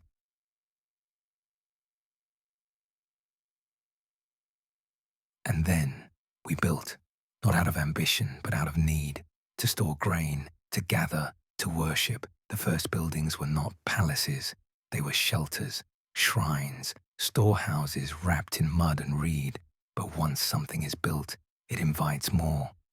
And so the village became a town. The town became a city. The city reached upward, toward gods, toward order, toward permanence, and all of it, every wall, every market, every ritual, grew from the quiet bravery of a people who decided to stay. Because to stay is an act of courage, to remain in one place and try to shape the land rather than be shaped by it. This was the beginning of everything. We stopped running from storms. We began to record them. We stopped fearing the dark. We lit lamps and placed them in niches.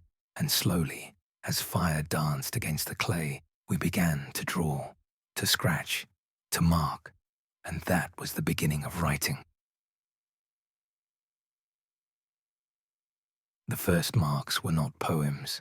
They were counts, tallies of grain, names of trades. But even in that, in the act of naming it, we discovered something sacred. We discovered that to write something was to hold it in place. And once we could do that, before Babylon, before writing, what mysteries still whisper from Mesopotamia? Welcome to Calm Epoch. I'm your host. Let me know in the comments where you're listening from. I love hearing from this incredible community. Now, journey back with me. The call or prelude. A kingdom stands on the edge of collapse. A journey begins. A myth awakens from silt and silence. Before history was written in stone, it was whispered in water. There is a place where the world first dreamed of cities, where two rivers cradled the cradle of civilization. Not far from the trembling edges of myth and time, where the Tigris raced and the Euphrates sighed, a quiet conquest began. Not one of blood, nor fire, nor swords against shields, but of clay pressed with reed, of grain bent beneath the sun, of gods that awoke not in heavens, but in brick temples and trembling hearts. Tonight, as your breath slows and the world around you fades, you drift toward that ancient plain. Mesopotamia, the land between rivers. The sand there is not dry. It remembers. It remembers how to murmur in Akkadian, how to sing in Sumerian, how to carry the weight of stars etched into tablets. It remembers the rise of ziggurats, tiered like ladders for gods too weary to descend. It remembers kings who called themselves shepherds but ruled like storms. It remembers women who brewed, who weaved, who whispered to Ishtar when the sky grew cruel. It remembers when writing first bled from silence. There is no border here, not between night and story, not between myth and map. In Mesopotamia, all boundaries blur, even the one between dream and memory. You stand now on the banks of the Euphrates, though your feet do not touch ground. The river flows past you in slow curls of silver ink. It is not water, it is story. It carries fragments of crushed empires, offerings wrapped in rushes, names no longer spoken aloud. It carries the dust of gods. Across the river, reeds bend like sleeping scribes. Somewhere in the distant haze, a lyre hums, not played, but remembered. Its song was once for kings. Now it is for you. The sky is bronze, not the color, but the metal, glowing, hammered, heavy. You are not in a time. You are in all of them at once. The of Abraham's lineage, the Babel of confused tongues, the Nineveh of carved lions, the Babylon of hanging gardens. They are here, layered in the soil like breath upon breath, a voice neither male nor female, not human but not unfamiliar, speaks through the wind. This is the land where time began to count itself. You do not answer. You only feel it, the weight of it, the vast hush of it. Here, chronology is not a line. It is a spiral, a wheel turning beneath the river's skin.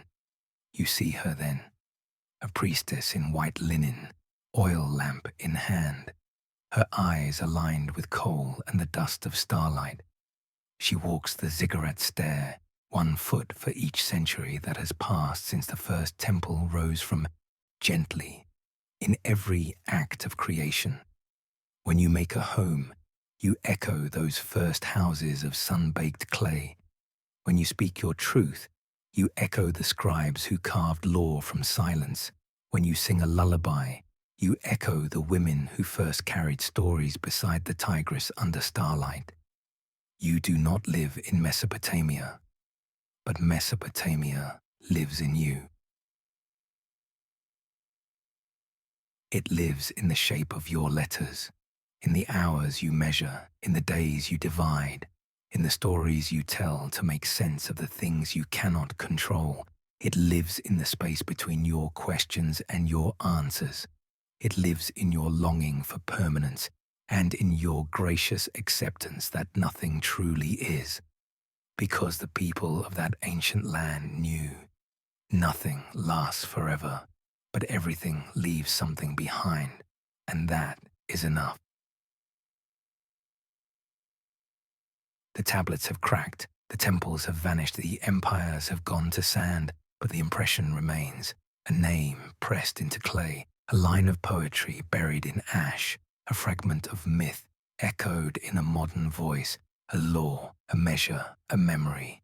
And now, you carry that impression too. You're not the reader of this story.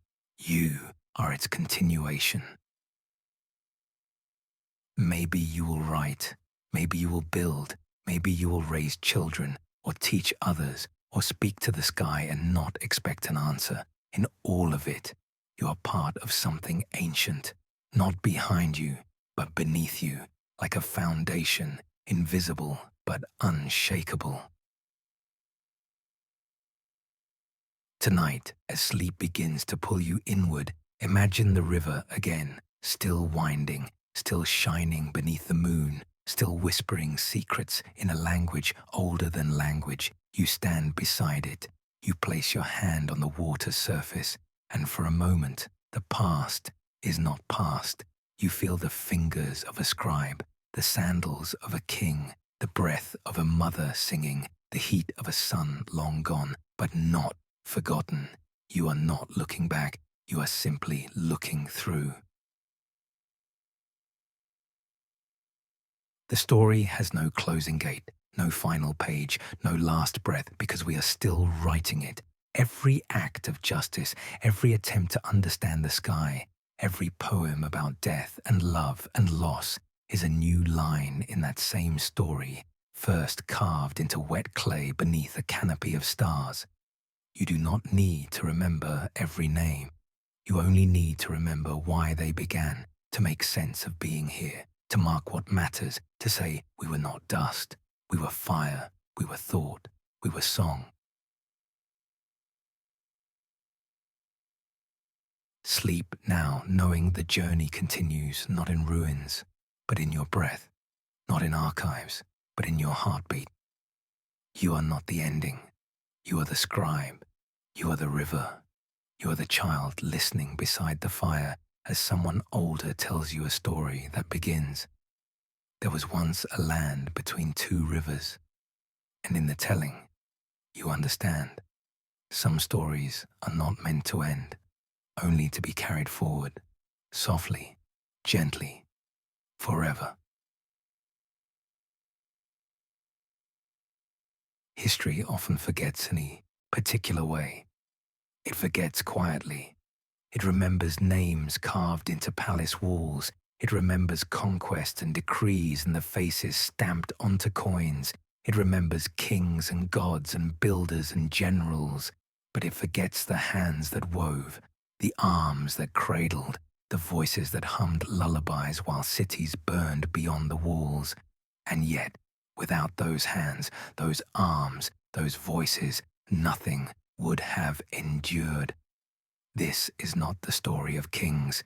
This is the story of the women of Mesopotamia, the ones who did not always write in clay, but wrote in rhythm, in ritual, in care. And though they are often missing from the tablets, they are everywhere in the world those tablets describe.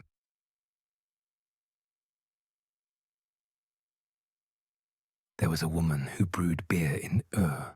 Her name is gone, but her job is remembered, because beer in Sumer was sacred. She brewed not only for nourishment, but for the gods. She sang to Ninkasi, the goddess of fermentation. Her brewing was not craft, it was ceremony. There was another woman who kept the household accounts. She marked the rise and fall of barley stores with sharp attention. She bargained in the market, measured grain with precision, paid the priest his temple tithe. She was not a scribe, but she recorded just the same. In every village, there were women who knew the signs of sickness. They crushed herbs, boiled roots, recited spells to drive out fever. They spoke not to courts, but to mothers holding limp children. Their names were not written in the king lists, but they saved lives. And there was the midwife. She moved through blood and pain like a priestess. She caught the child, rubbed its back, welcomed its first cry into the air of civilization. She was the first to touch every life. She was the beginning. Some women wrote, "We know this because one name survived. Enheduanna, high priestess of the moon god, daughter of Sargon of Akkad, the first named author in all human history. She wrote hymns to Inanna, to the queen of heaven and earth. She did not ask permission. She carved her voice into stone, into ceremony, into memory. I, Enheduanna, who walks in the holy place, I have carried the ritual basket, I have chanted the sacred hymns." She was not myth. She was a woman, and she spoke across time. But most women did not write. They lived in the margins of the clay, yet those margins are rich. They were the ones who made the oil, who wove the textiles that clothed kings, who mourned the dead, who taught the sacred songs to children before they had words, who lit the lamps in the temple, who swept the courtyards where gods walked in stories. In Mesopotamian mythology, goddesses held enormous power. Inanna, radiant and furious, who descended into the underworld and returned. Ninhursag, mother of the mountains, who shaped humankind from clay. Tiamat, the primordial ocean, who birthed the world and died birthing it. In myth, the feminine was origin. In life, it was the same. But history, carved by male scribes, told through kings and war, turned that presence into background. And now, we must go looking. You walk through the ruins of a Mesopotamian home. Not a palace, just a simple house. The hearth is cool, the walls are low, but the impressions remain. Here was the grinding stone. Here a loom's ancient imprint. Here fragments of a jar still smelling faintly of sesame. You kneel, you close your eyes, and you hear it. The chatter of women as they cook, the splash of water in pots, the soft thump of sandals pacing across the courtyard, a lullaby repeated softly as a baby falls asleep in the corner. You are not in a ruin. You are in a living memory.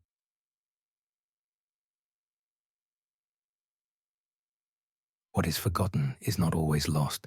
Sometimes it is simply waiting, waiting for someone to ask, who held this place together while kings made war? Whose hands braided the offerings for the gods? Whose words lived only in air, not in clay? Sometimes remembering is an act of repair, to bring forward not just the mighty, but the many, to honor not just the voice that echoes, but the one that hummed beneath it, to know that the story of civilization was never only written, it was lived deeply, daily, by women. Sleep now with their stories beside you, not carved, not gilded, but real. They do not ask to be praised, only remembered. In every act of quiet care, every gesture of nourishment, every song hummed in the dark, they live again. They are not background, they are foundation, and they are waiting still in the corners of history for someone to say, "You were there, you shaped this, you mattered." The journey continues. Before clocks, before calendars, before deadlines and dawn alarms, time was not counted. It was felt. It passed in the tilt of the sun on the field, in the rhythm of the river rising and falling, in the silence before the first light touched the palms of open hands. There was no need to name it. It came and it went, and we moved with it.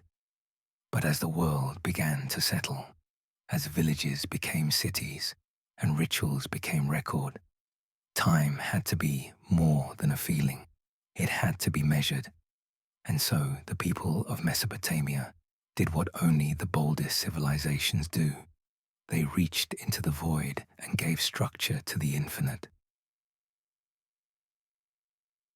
Time for them began not with minutes and seconds, but with the sky. They looked up, not for wonder, but for meaning. The moon became their clock, the stars their guide, the sun their silent companion. Each celestial rhythm marked the rhythm of life below, the planting, the reaping, the fasting, the feast. They did not merely observe the heavens, they mapped them, and in doing so, they built the first calendars.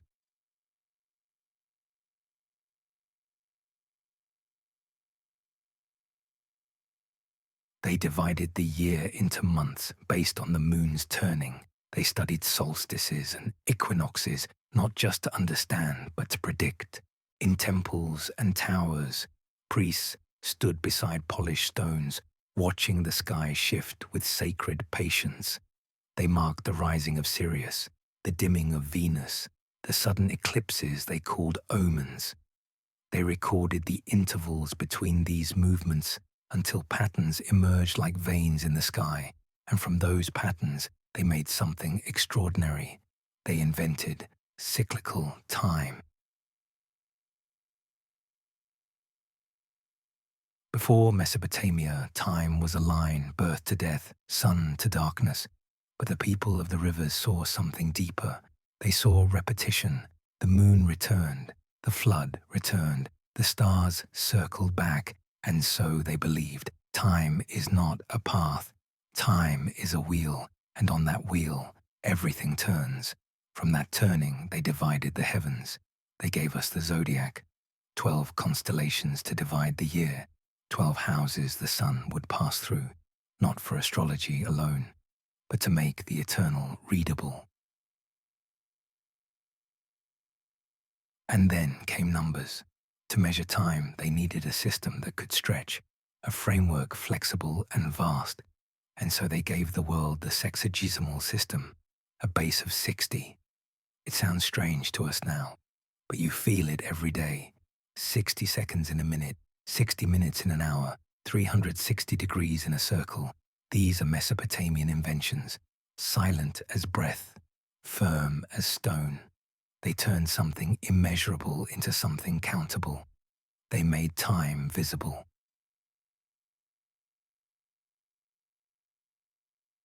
But they did not treat it lightly. To them, time was divine. The gods themselves moved through calendars. Festivals were aligned not with convenience, but with stars. Prayers timed to planetary shifts. Rituals timed to lunar cycles. Even the kings bowed to the clockwork of the cosmos.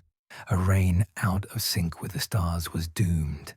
A temple opened on the wrong day could invite disaster. Time was not a tool. It was a covenant, an agreement between heaven and earth that each would move in harmony or not at all. And now, we live in time as though it is air, unquestioned, constant. We follow hours carved into metal. We wake not with the stars, but with machines.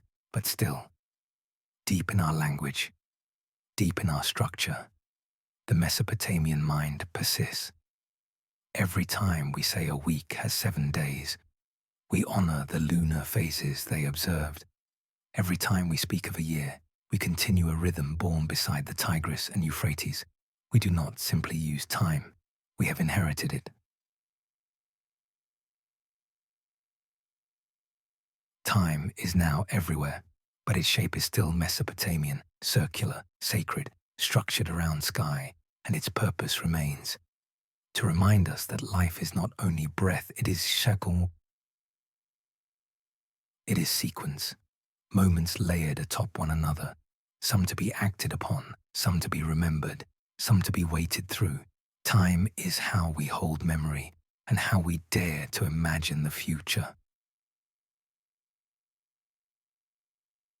Tonight, you lie beneath the same stars they once mapped. They blink, ancient and patient, watching your breath rise and fall. You do not need to count them. They are already counting you, not as seconds, but as moments. This is the hour of quiet. This is the hour of rest. This is the hour when time is no longer measured, but felt once more. And so, you return to the beginning, not to lose yourself, but to remember how time was born. Not from machines, but from meaning, from watching, from wondering, from aligning human breath to the breath of stars. Sleep now in their rhythm, the turning wheel continues, the calendar breathes, the seconds sigh.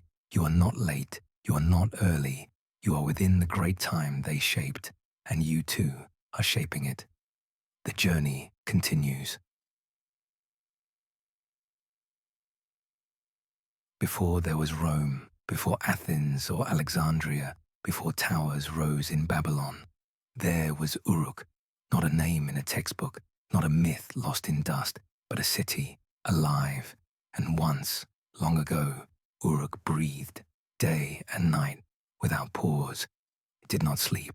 It shimmered with heat and trade, with voices and echoes, with lives stacked one atop the other, like bricks in its soaring walls. To enter Uruk was to enter the rhythm of civilization itself. Let us return for a moment. Let us walk those streets as they were, just once more.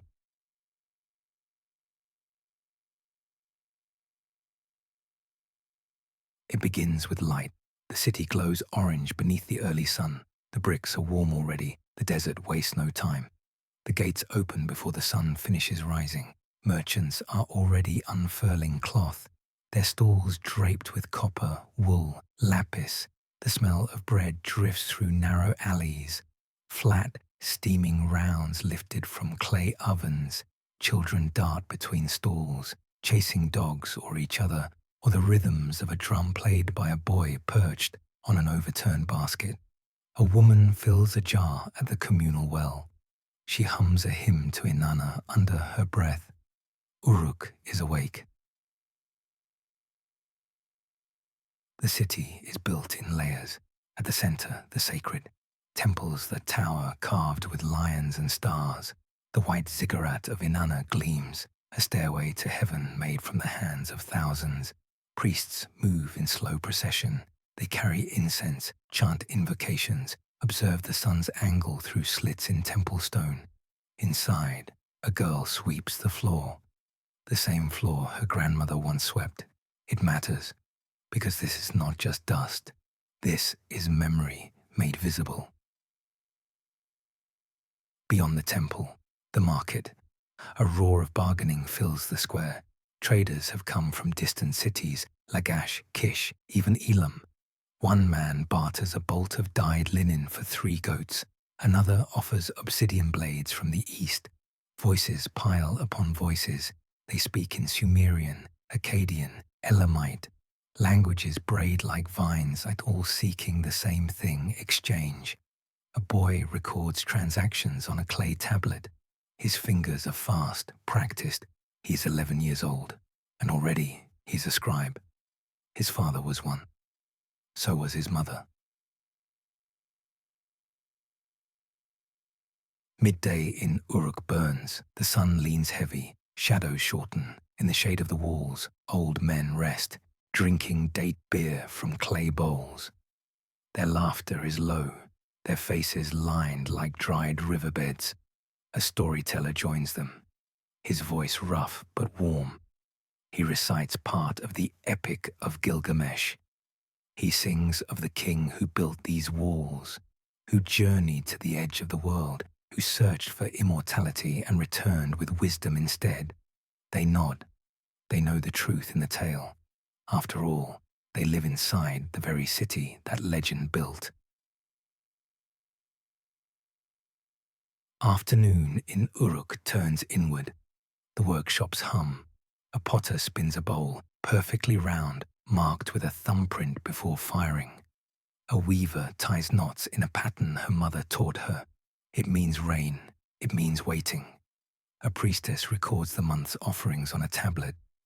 She murmurs as she writes, 3 goats, 2 baskets of barley, 1 jar of oil, praise to Inanna. She draws the final wedge in the clay. She breathes over it to smooth the edge. It will dry in the sun, and in that sun, the memory of this day will set. As evening falls, Uruk changes again. The heat softens, the walls glow red. A procession passes through the street. Drummers, dancers, acolytes bearing flame. It is the feast of the first harvest. Offerings are made at the temple gate. Wine is poured on the ground. A white bull is blessed. Women sing high and clear, their voices stretching toward the first stars. Children watch, wide-eyed. They will remember this, not because they understand, but because the rhythm of it will settle into their bones. It will shape how they feel time, how they imagine the sacred. At night, Uruk does not sleep. The gates close, yes, but the city turns inward once more. The taverns fill, the streets grow quieter but not still. Somewhere, a woman gives birth. A midwife hums a chant between breaths. The newborn cries, and another life enters the ancient song of Uruk. In another home, a man etches a poem by oil lamp. He does not write it for kings. He writes it because it is there, inside him, waiting. And now it lives in clay. By midnight, even the stars feel close. You lie on a rooftop listening. A flute plays somewhere. A dog barks once. A breeze stirs ash from a brazier. And beneath it all, the pulse of the city remains. Soft, steady, sacred. Uruk never truly rests. It breathes in cycles. It sings in silence. It is not stone. It is not ruin. It is rhythm. To walk in Uruk is to walk within the first human symphony. It is where law was born, where writing first spoke, where gods took on form, and poetry first dared to ask what it means to die. It is not past, it is present. In every city that never truly sleeps, in every crowded market, in every temple bell, in every mother singing into dusk, you carry it with you, even now. Sleep now in the city that still hums behind the centuries. Let the sound of clay bowls, of footsteps, of voices layered in joy and duty and prayer wrap around you like old linen. Uruk was once the heart of the world, and tonight its beat is still in you. The journey continues.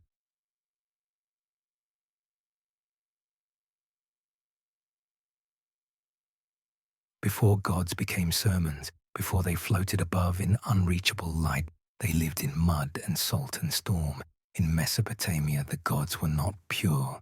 They were not ideal. They were real, fierce and tired, vengeful and aching, like the people who made them. The gods were not imagined. They were remembered. Because in the beginning, the divine did not descend from heaven. It rose out of hunger, out of need, out of the simple wish to explain the sky and survive the flood. The first god was Tiamat. She was not a woman. She was the sea, deep, dark, endless. From her waters the world was born, but creation was not gentle. The world was not sung into being. It was torn. Tiamat, the mother of gods, was betrayed by her children. They feared her. They wanted order. So the storm god Marduk split her body in two. From one half, he made the sky. From the other, the earth. And the gods cheered. And the world began. It is not a tale of love. It is a tale of power, of fear, of sacrifice. And it explains so much. Why seas still roar. why storms still strike, why birth is pain, why life, so often, is won through conflict. The gods of Mesopotamia were many. They lived not above, but among. Each city had a patron, each river, each field, each breeze. They were not all-knowing. They argued, they made mistakes, they changed their minds. To live among these gods was not to worship a fixed truth, but to negotiate with forces that mirrored your own spirit. If you were a farmer, you prayed to the rain god Adad, not because he was kind, but because he was powerful and could be persuaded. If you were a merchant, you left coins for Nisaba, goddess of accounting, because her math mattered more than hope. If you were a mother, you whispered to Ninhursag, the earth womb, the one who shaped flesh from clay. These were not idols. These were partners in survival. And above them all stood the queen, Inanna, goddess of love, war, sex, and justice. Not divided, but whole. She was radiant and terrifying. She could bless a field to bloom or curse a city to burn. Inanna was complex. She held contradiction like a crown. Her most famous tale is not of conquest, but descent. She went down into the underworld, not to conquer, but to learn. She shed her jewels, her crown, her robes, until she stood naked before death. She died and rose again. Inanna became the goddess who had known the void, and because of that, she understood life more deeply. It is one of the oldest resurrection myths in the world, older than Osiris, older than Christ, and in it you see a truth. The divine is not escape. The divine is endurance. The gods were not perfect. They were stories, but stories with rules. To anger them was to unleash imbalance. To honor them was to restore it. Rituals mattered. Feasts mattered. So did silence, sacrifice, confession. A wrong word at the wrong hour could bring drought. A broken promise could bring plague. It wasn't superstition. It was a form of responsibility. Because in Mesopotamia, the divine contract was mutual. If you kept the gods' temples, they would keep your grain safe. If you remembered their names, they would not forget your children. The gods created humans not to love them, but to relieve them. In the myth, the gods were tired of digging rivers, tired of farming the earth, so they made humans from clay and the blood of a slain god, not as an afterthought, not as a punishment, but as an answer to exhaustion. We were born from divine fatigue, and that too explains so much. Why we toil, why we serve, why we sometimes resent the very breath we carry. We were not made to be rulers, we were made to help. But even so, we looked at our makers and called them kin. What we call mythology, they called memory. The stories of the gods weren't bedtime tales. They were maps of meaning, a flood, not random, but Enlil's wrath, a fertile spring, not chance, but Ishtar's favor, a good dream, a whisper from Ninurta, a stillbirth, the underworld's reach. By telling stories, they shaped the unknown. By giving the storm a name, they took away its terror. The gods made sense of the senseless, and in doing so, they made civilization possible. You sit now by a temple ruin. The ziggurat is just a shadow. The altar is dust, but the wind still remembers the hymns. You imagine what it felt like to stand in a crowd chanting to a god you didn't need to prove existed, because their presence was not in statues, but in the way life worked. When the rains came, you bowed. When the fields died, you begged, and you were heard, or at least you believed you were, and sometimes that was enough. Sleep now with the gods beside you, not above, not judging, just watching. Silent, immense, human in the oldest way. Let Inanna's descent guide you through your own darkness. Let Marduk's order rise in your breath. Let the storm pass and the grain return. They were never just gods. They were mirrors. They were stories. They were you, and you are still telling them. The journey continues. It does not begin with war, nor with fire, nor even with betrayal. It begins with a pause, a day missed at the temple, a broken seal left unrepaired, a scribe who no longer remembers the old symbols for harvest or praise. No one notices at first. The gates still open, the market still cool, but something has shifted, so gently, so silently, that the people do not yet feel the forgetting, and yet the forgetting has begun. Empires do not fall like towers. They dim, they slow, they forget. First, the river moves. The Euphrates, once generous, becomes erratic. Too much flood one year, not enough the next. The canals clog, the fields crack, and suddenly the god of water is blamed. But his temple, once rich with offerings, now gathers dust. No one has repaired the roof in years. The priest is old. His apprentice has left, gone to a newer city where fortunes stir. The people still speak the god's name, but more out of habit than reverence. And in the silence between syllables, you can hear it, the forgetting. In the scribal houses, the tablets pile higher, records of trade, of lineage, of gods, all still written but rushed. The curves of the cuneiform grow careless, the spacing loses rhythm, the language bends toward other tongues. Akkadian bleeds into Elamite, Sumerian prayers become phonetic shadows. What once was sacred becomes routine. What once was poetry becomes accountancy. The clay still holds the words, but the words have lost their weight. Uruk still stands. Its walls still cast shadows in the dusk, but within the pulse has changed. A new ruler rises. He no longer speaks of Gilgamesh. He builds a shrine not for Inanna but for himself. He carves his name into bricks, but not hers. The people cheer him, but their cheers sound thin, as though they do not believe what their mouths are saying. Even glory, when repeated too often, begins to sound like dust.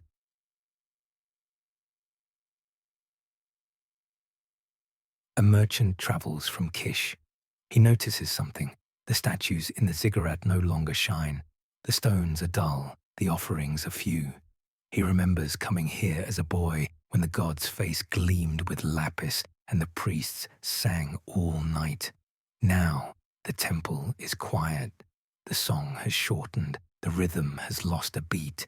He buys what he came for, but he leaves with a sadness he cannot name. He has witnessed it, the beginning of civic amnesia. Not all fall is violent, some of it is quiet. The potter closes her kiln early, no orders today. The weaver dyes her cloth a cheaper hue. The royal family has not ordered robes this season. Children no longer learn the old myths. Their parents speak of newer gods, or of nothing at all. The evening hymns echo shorter. The silence grows generous.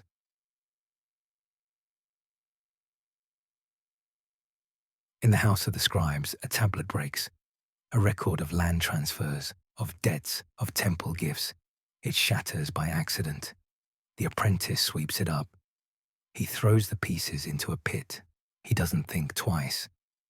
But that tablet had the last known spelling of a city's ancient name. And with its loss, something vanishes, not loudly, but completely, and no one knows, because forgetfulness never announces itself. It waits quietly until there is no one left to ask what was lost. In the sacred precinct, a storm breaks. Lightning strikes the old statue of Enlil. The head cracks off. The priests call it an omen. The people shrug. Once, they would have wept. Now they speak of it like weather. A bad sign, yes, But there will be another storm, another year, and so they move on. But the statue is not repaired, and rain seeps through the crack in the roof, and the floor begins to rot, and the smell of cedar fades into mold, and still the gods wait. The final forgetting is not a fire. It is a boy walking by a tablet and not knowing how to read it. It is a woman lighting a lamp but not saying the old prayer. It is a king who rules by decree but forgets the covenant once carved in stone. It is time itself, folding inwards, closing gently over the memory of temples, gods, harvests, and names. It is peaceful, and in that peace, the great cities fall. You sit now in the ruins. The sun is low. A breeze stirs dust from between the stones. You pick up a shard of clay. You cannot read the marks, but you know someone once could. And you wonder, was this the sound of a name, a hymn, a warning? Does it matter? Yes, because to hold what was forgotten is to become part of its remembering. Sleep now in the silence of Uruk, not destroyed, not erased, just paused. Beneath the soil, the names still hum, and in your breath, they rise again, because the past is never truly lost. It only waits for someone to remember that it was once alive, and in remembering, you build it again. The journey continues.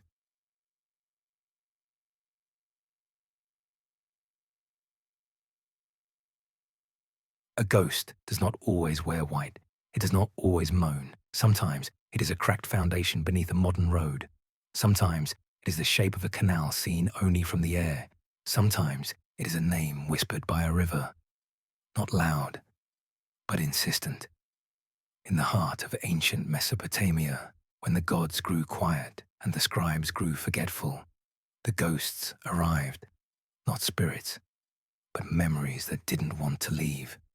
They lingered in bricks, in irrigation lines, in the curve of an unused gate, not haunting, just existing, because even when empire dies, its form remembers. There is a caravan route, old, half buried in sand.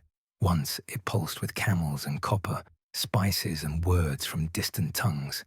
Now it lies still.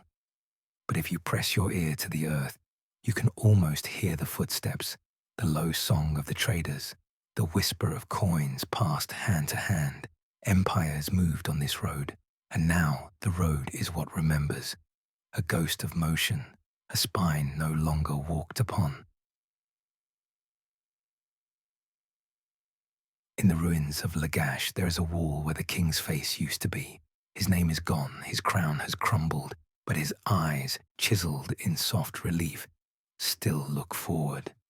He is no longer ruler, he is no longer known, but he is there, a ghost not of flesh, but of intention, of stone cut with hope, and somehow that is more lasting.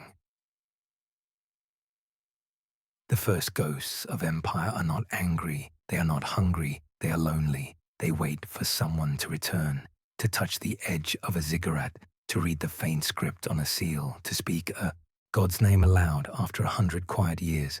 They do not demand sacrifice, only remembrance, because to be remembered is to be real, even in dust, even in silence. A pot is found, buried near Ur. Its glaze is flaked, its handles are chipped. But inside is a single grain of barley, fossilized, blackened by time. It is not valuable, not rare. And yet, that grain once fed someone, was ground by someone, cooked for a child perhaps. It is a ghost of a meal, of a gesture, of care, and it lasts longer than a throne. In the city of Akkad, once the pride of Sargon, no one knows exactly where it stood. The empire stretched far from the mountains of Iran to the Mediterranean.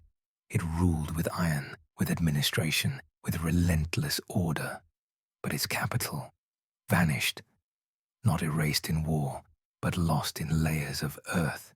Somewhere, Beneath farmland or desert scrub, the heart of an empire sleeps. Its streets, its doors, its markets, gone, but not gone, only waiting, because absence is its own kind of ghost.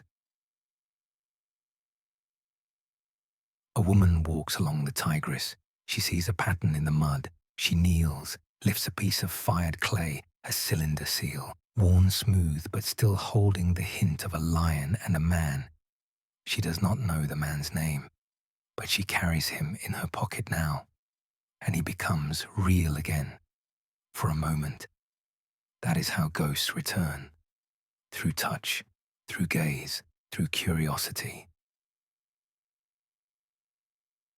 There is a myth that says every empire has a soul, and when it dies, that soul becomes wind, not howling, not screaming, just moving over ruins, through reeds, across the skin of modern cities. And if you're very quiet, if you sleep with the window open, if you dream in sepia tones, you might feel that wind on your cheek. It will not speak. It has no voice, but it carries memory. And in that memory, the first ghosts of empire are gently reborn. In museums across the world, Mesopotamia sits behind glass. Lions from Babylon, tablets from Nippur, statuettes from Mari, each is labeled, cleaned, catalogued, but each is also a ghost. Because it was not meant to be here. It was meant to sit in sun, to be held, to be part of life. Now it waits under fluorescent light, staring at strangers who do not know how to read it. A seal made to roll across clay now spins behind silence, and yet it endures, because a ghost, even misplaced, is still alive in the imagination. Ghosts of empire are not ruins, they are questions. What did they believe? What did they fear? What did they hope would last? The answers are not always found in stone. Sometimes they're found in you, in the way you build, in the stories you keep, in the lullabies you hum without knowing they're thousands of years old. Ghosts walk beside you not to scare you, but to remind you, you are not the beginning, you are not the end. You are part of a long, echoing song, and you are not singing alone. Sleep now with the ghosts. They do not ask for fear, only remembrance. Let the wind that crosses ruins settle on your chest. Let the memory of a forgotten city rest beneath your ribcage. Empires die, but meaning lingers, in clay, in breath, in dreams. The journey continues. There is a hush before resurrection. The soil holds its breath, the rivers pull back, the gods, long silenced, listen, and then a city stirs, not suddenly, not with thunder, but like a dream returning to memory. Babylon does not appear fully formed. It begins with water, a bend in the Euphrates, a patch of earth softer than the rest. It begins with bricks, the old kind, sun-dried and scribed, a pattern once forgotten now drawn again in mud. And from that quiet pattern, Babylon rises. To rise is not to imitate. Babylon is not Sumer, not Akkad, not Uruk. It is a gathering, a memory quilted from fragments. It remembers the gods, but gives them new names. It honors the kings, but carves new laws. It uses the old clay, but fires it harder. It is not a return. It is an echo, carried forward in gold and stone.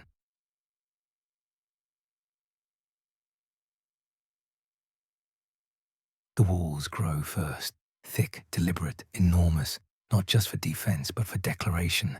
Babylon will not be buried. It will not be forgotten. The walls are wide enough for chariots to race side by side. They are not merely boundaries. They are statements. We are here. We know the past. We will outlast it.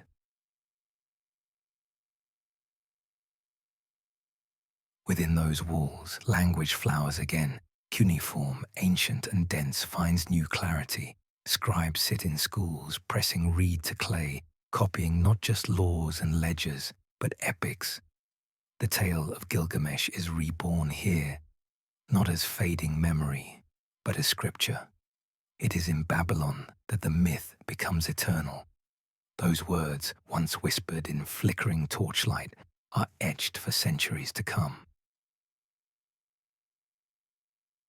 And above the city, a tower rises, not a metaphor, a real tower, the Etemenanki, the house of the foundation of heaven and earth.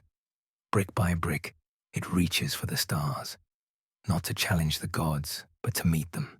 It is said that languages broke there, that pride once tore men apart. But perhaps the story is wrong. Perhaps the tower did not cause confusion.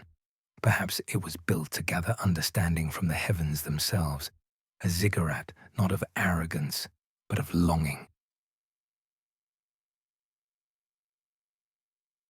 In the heart of Babylon stands a man, Hammurabi. He is not a conqueror first, he is a lawgiver. On black basalt, he carves the code, not suggestions, not myths, law, clear, visible, unflinching.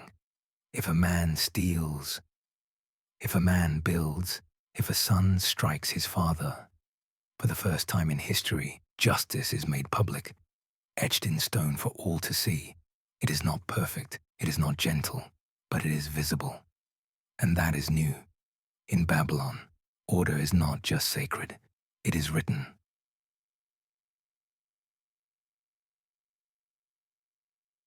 The gods return, but not as they were.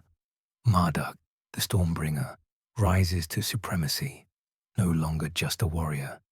He becomes cosmic king. In the Enuma Elish, he shapes the heavens, divides the seas, and grants dominion. Babylon is his city. His voice is its voice. The stars move by his command, and when New Year comes, his statue is paraded through the streets, not just ritual, a reminder. Babylon is divine not by birth, but by design.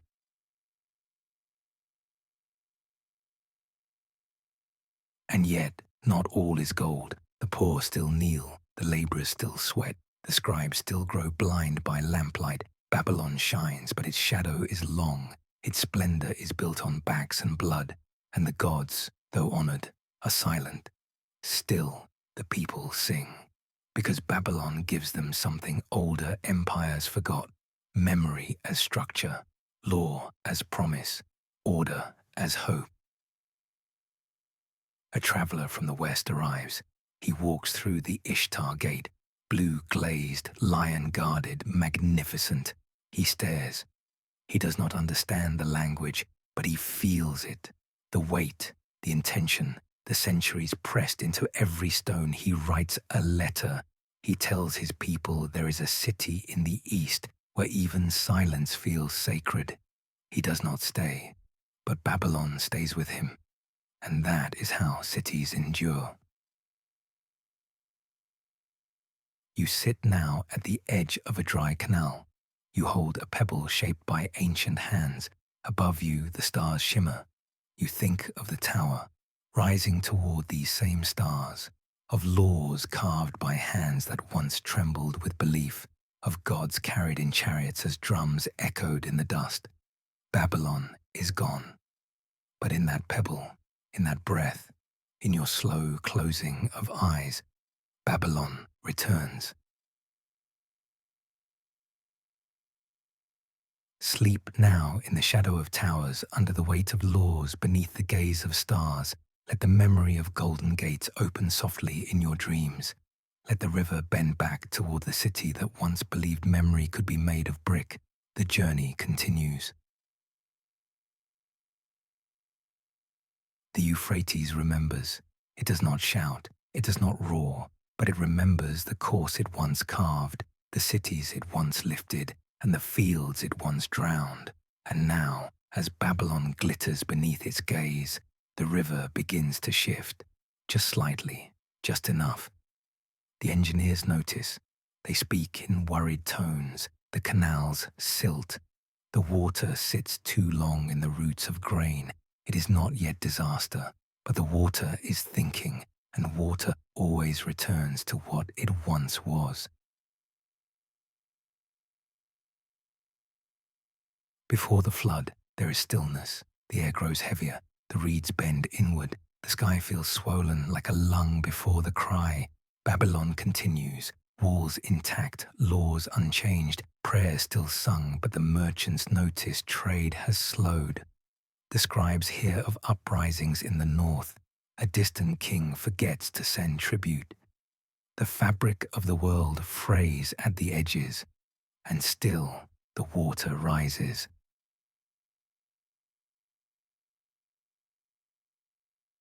In the temples, the priests read omens. A lion gave birth in the marketplace. A snake coiled around the foot of the Marduk statue. The moon turned red behind thin clouds. The signs are layered, contradictory, unclear, but they point to something. Change, not of seasons, of epochs. And the priests do what they have always done. They sing louder, they burn more incense, they offer more lambs, but even the gods seem quiet now, as if they too are holding their breath.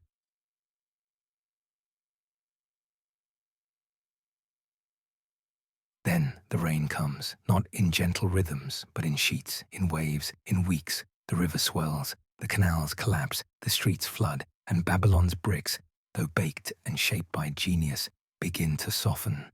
The water licks at the corners, finds the seams, remembers its way inside. People carry their goods to rooftops. Children are hushed. The temples close their gates. The city of law becomes a city of mud. But the flood is not just water. From the east rides a man, Cyrus. His armies do not arrive with flames. They do not burn. They come with discipline, with banners of a different empire, with promises whispered into ears. We are not here to destroy. We are here to take what is already crumbling. And Babylon, tired, soaked, uncertain, does not resist. The gates open, not with fear, but with resignation. The empire does not fall. It yields. In the great hall, the statue of Marduk is carried to meet the new king. Cyrus bows. He claims no throne by blood, only by order. He says the gods have spoken, that they prefer peace. And so Babylon continues, its name still spoken, its bricks still standing. But something has changed, not the structure, the center. For an empire can exist even when its soul has quietly stepped aside. The floods retreat, the water lowers, the city dries, but the people feel it, the shift, no longer the capital of the world, no longer the voice of the gods, just a city, wiser, quieter. The laws remain, but fewer read them. The myths are still sung, but with less certainty. The stars still spin above, but no one builds towers to greet them.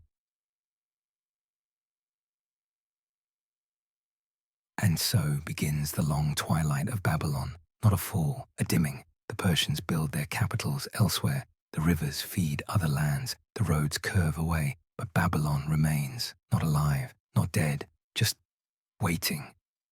Its bricks crack slowly in the sun. Its gates host weeds instead of soldiers. Its ziggurat becomes a nesting ground for birds. And still, somewhere beneath the dust, the city dreams. You walk now through what's left, a line of stone, half sunk, a tile, blue with lion's paw, a tablet, unreadable but pressed with meaning. You touch them, and something ancient stirs, not just history, but pattern, the rise, the shine, the flood, the yielding. Babylon does not mourn. It knew the cycle. It built for it. It lasted as long as any city could hope to last. And then, with dignity, it let go. Sleep now in the hush of receding water. Let the last songs of Babylon drift through you, not as grief, not as warning, but as memory, sweet, sun-warmed, eternal. Babylon fell not with fire, but with a breath, a city that gave the world laws and then quietly watched them wash downstream. The journey continues. When a body dies, it is buried. When a city dies, it is layered. And when a civilization dies, It is not buried nor layered, but inherited. Mesopotamia did not fall into silence. It flowed, like its rivers, into the veins of everything that followed, into maps, into myths, into memory. What we call ancient was never only old, it was foundational, and what we think is ours often wears a Babylonian shadow.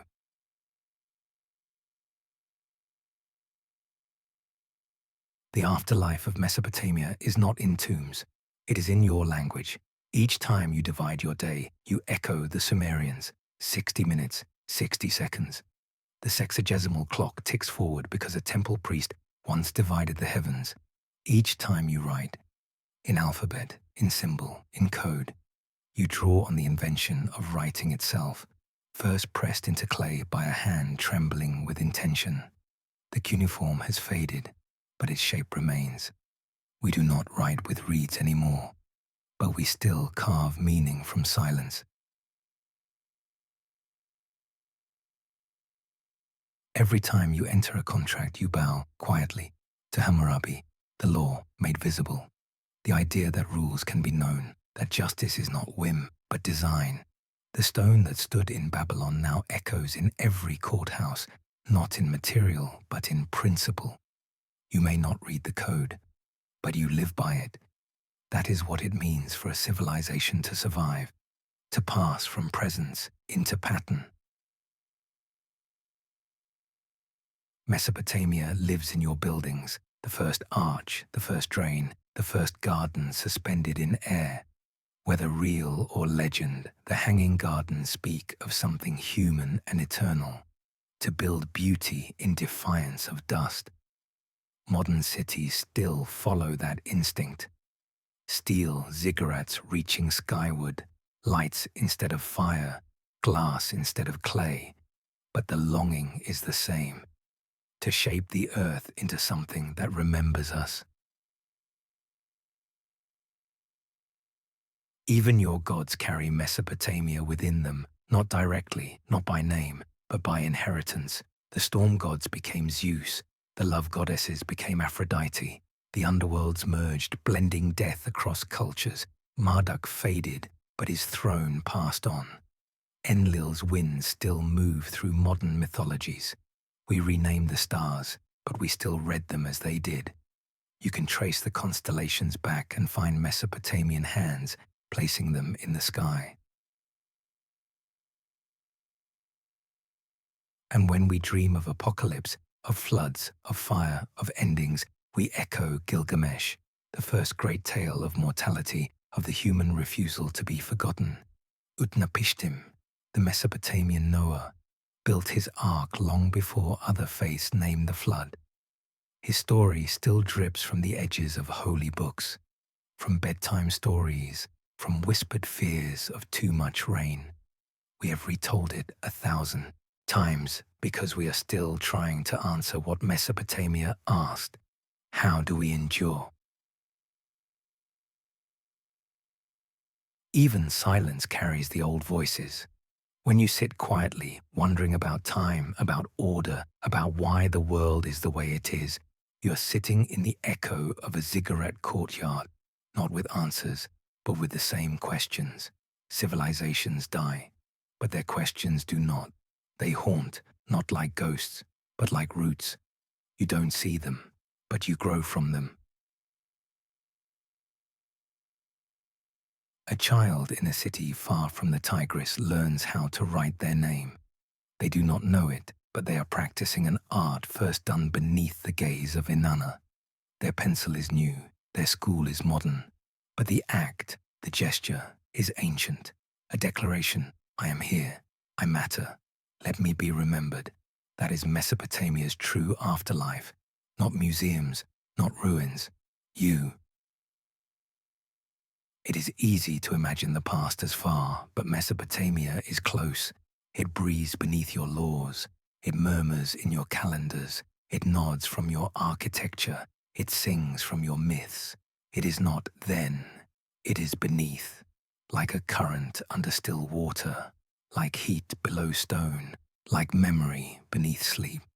You do not need to look back. You only need to look inward. And there, you'll find a city built on rivers and dreams. Sleep now with the weight of inheritance. Let the bricks settle beneath your spine. Let the law circle your breath. Let the myths hold you like water. You do not carry Mesopotamia alone, but you carry it in your breath, in your knowing, in your very shape of thought. The afterlife is not beyond us. It is within us. And Mesopotamia, even now, does not sleep. It watches, it waits, it whispers. The journey continues. Before the novel, before the scripture, before the whispering of firelit tales, there was Gilgamesh, a king, a friend, a wanderer, a mourner, and above all, a question. In the cradle of rivers, where wheat first bent to the will of the hand, the first story emerged, not carved in wood, nor painted on cave, but pressed into clay, soft when wet, permanent when dry, like grief, like truth. The Epic of Gilgamesh was not entertainment, it was remembrance, a way to hold what time would otherwise erase, a way to speak to the parts of us that know death is real. In it, the king of Uruk builds walls, great and wide. But the story does not begin with conquest. It begins with restlessness, with a king who feels the weight of being mortal, even before death arrives. He seeks more, he takes more, and the gods, watching, send him an equal, Enkidu, wild, free, untamed. Together they slay monsters, defy gods, celebrate strength. But the story is not about power. It is about what happens when power ends. Enkidu dies, and something breaks. Not in the sky, not in the kingdom, but in the heart of Gilgamesh. He who fought lions now fights sleep. He who built walls now walks deserts. He searches for immortality, for the plant, the secret, the spell that will unmake death. He finds it and loses it, because death is not a foe to be slain. It is the mirror in which we see who we truly are. The first story is not a victory, it is an awakening. And when, finally, Gilgamesh returns, he does not bring a cure. He brings memory. He looks at his city, its bricks, its gates, its people, and sees something holy in the ordinary. He says, climb the wall of Uruk, walk along it, inspect the base platform, examine the brickwork. That is the ending. Not thunder, not flame, but observation. See, remember, live. This was the first story, not because it was the first told, but because it was the first kept, written down, copied, buried, found again. It survived empires, it crossed languages, it slept in the earth and rose again to speak across millennia. Why? Because the questions it asked were never answered, and so we keep returning. You have heard its echoes in every hero who mourns, in every king who falls, in every friend whose death becomes a fire. You have seen its reflection in Achilles, in Hamlet, in the Buddha beneath his tree, all seekers, all mourners, all asking what it means to end and what it means to go on. Gilgamesh did not defeat death, but he defeated forgetting, and that is what stories are for, not to stop the clock, but to carry the echo, so that one day someone, perhaps you, will read the lines again, and in doing so, they will become more than lines. They will become a bond between now and then, between this breath and the breath of a man who stood on a wall and looked down at a city and wept. There is no greater monument than memory, not the ziggurat, not the gate, not the code of laws carved into stone, only this, that someone somewhere still tells your story. That is how Mesopotamia endures. That is how we endure, not through conquest, but through narrative, through meaning, through metaphor, through the quiet decision to remember. And so this journey too returns to the first voice, to the first myth, to the first king who asked, "What do we leave behind when we leave?" The answer is not gold, not empire, not gods. The answer is a story worth telling. Gilgamesh never found immortality, but his name is still spoken, softly, reverently, tonight. You sleep now beneath the stars he once gazed upon. They shimmer with the same light. They say nothing, and yet you hear everything. You hear the clay still damp with purpose. You hear the reed stylus etching grief into permanence. You hear the silence after loss, that holy space where stories begin. Sleep now in the arms of the first tale. Let the bricks fade, let the rivers still, let the laws rest. Only the voice remains, and it whispers, "I was here. I lived, I loved, I searched, I lost. I remembered." And so do you. The journey continues, and now you are part of the first story ever told. What is memory? Not just a list, not just a vault of facts and names. Memory is shape, a way of holding time. It curls around pain, stretches across generation, softens at the edges like old stone. You do not remember the first story as it was. You remember it as it lives inside you now, bent by meaning, glowing with loss, lit by symbols older than words. Memory is not past, it is form. The Mesopotamians did not think of time as a line. They thought of it as a circle, a wheel, a cycle, seasons, floods, stars returning to the same points in the sky. And so they built stories the same way as us. Not with a beginning and an end, but with spirals that return to truth again and again. You begin, you journey, you descend, you return, changed but echoing the start. This is the shape of memory, pattern with meaning. They wrote in clay not because it was eternal, but because it was humble. Clay breaks, clay fades, clay buries, but clay also preserves.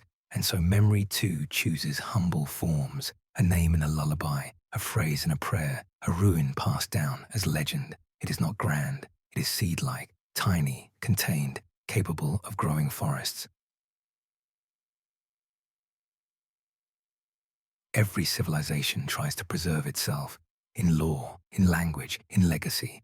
But what survives is not always what is intended. The great palaces fall, the named kings vanish, and yet a recipe survives. A hymn, a love letter, a child's name carved in the margin of a tablet. These become the archive, not of power, but of being, because memory is not obedience, it is intimacy. The Sumerians had no word for history as we use it now.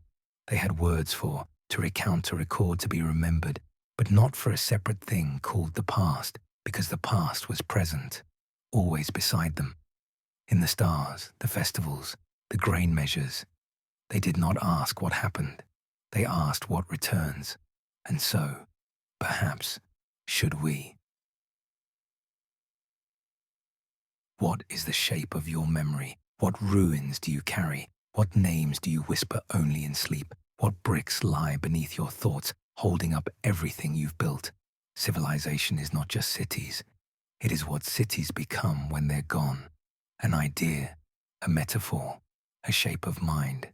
Mesopotamia is no longer a kingdom, but it is still a structure. In the way you divide time, in the way you measure justice, in the way you write meaning into matter. When you tell your own story, you follow the same arc. You do not tell it all. You shape it. You leave out what does not carry weight. You carve symbols into your own past, making it more than a list of days. Memory, in the end, is not about recall. It is about resonance. How one thing hums with another. How the fall of a city sounds like the end of a friendship. How a flood in The past matches a sorrow in the present. Civilizations knew this. They did not just build, they sang their buildings into place. Even now, the words we use carry echoes of the rivers. Time from Tiamu, the sea. Sin from the moon god Sin. Babel from Babel, the tower that reached too far. Our mouths form sounds made first beneath stars we no longer name. We walk paths first carved in prayer. We think in structures built from myth. This is not nostalgia. This is inheritance. So if you ask, where is Mesopotamia now? The answer is simple. It is in the shape of memory itself, in the spiral, in the flood, in the brick, in the code, in the lullaby, not as artifact, but as architecture, built not of mud, but of mind. Sleep now with the soft spiral turning inward.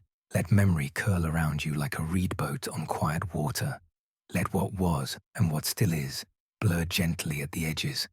Let your story meet theirs, not in time, but in tone, not in fact, but in feeling, not in map, but in memory. You are the city now. You are the scribe. You are the shape left behind when time flows on. The wind moves across the plain, soft as the brush of a forgotten name. It does not speak, not the way people speak, but it reminds. It lifts dust into the air, dust that once was brick, once was hand, once was king. It carries no crown, no banner, no law, only the hush of what was once everything. And still, beneath it all, a voice waits. The ziggurats are worn now, not ruins, but bones, the bones of ideas, of questions, of longing shaped into stone. Once, they reached for the stars. Now, they settle into the earth. But the gesture remains. Every staircase to the sky was an act of translation. Earth trying to speak upward. And now, the sky answers not in thunder, but in silence, not because it forgot, but because it remembers differently. Archaeologists come with tools, careful, exact. They dust away the centuries grain by grain. They find letters, symbols, seals, but not the voice. That lives deeper, not in what was written, but in why it was written at all. What kind of world needed to press its fears into clay? What kind of hope dreamed of permanence in mud? That is the voice. Still there, still breathing. You can almost hear it if you stand long enough where the temple once rose, not a sound, not even a whisper, but a weight, a sense that something still lives here, not in form, but in intent, like the heat left behind after a fire dies, like a lullaby whose singer is long gone, but whose rhythm rocks you just the same. The voice beneath the dust is not gone. It is waiting. It is the voice of the child who first molded clay into the shape of a bird, the priest who watched the stars and wondered if they were watching back, the worker who laid bricks not for gold, but for shelter, the mother who sang the same 3 notes again and again because they made the baby sleep. None of them are named, but the voice remembers them. The voice is them.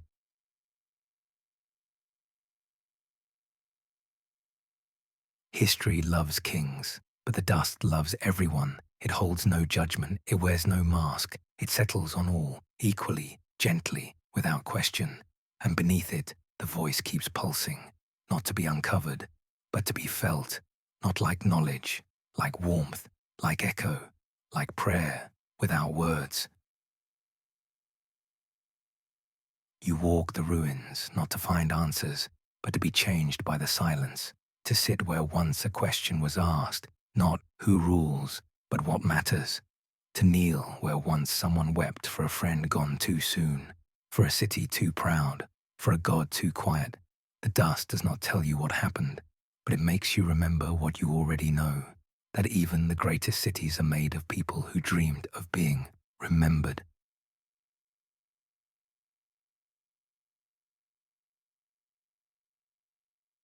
You feel it in your chest, not a memory, but a mirror. The dust clings to your fingers, the silence stays in your breath, and somewhere deep, you begin to hear the voice, not from the stones, not from the past, but from within. I was here, it says. I mattered, I tried, I built, I loved, I feared, I hoped, and in that moment, you realize you're not standing over ruins. You're standing within them. You're part of what they always were, a listener, a rememberer, a carrier of voice. So much is gone.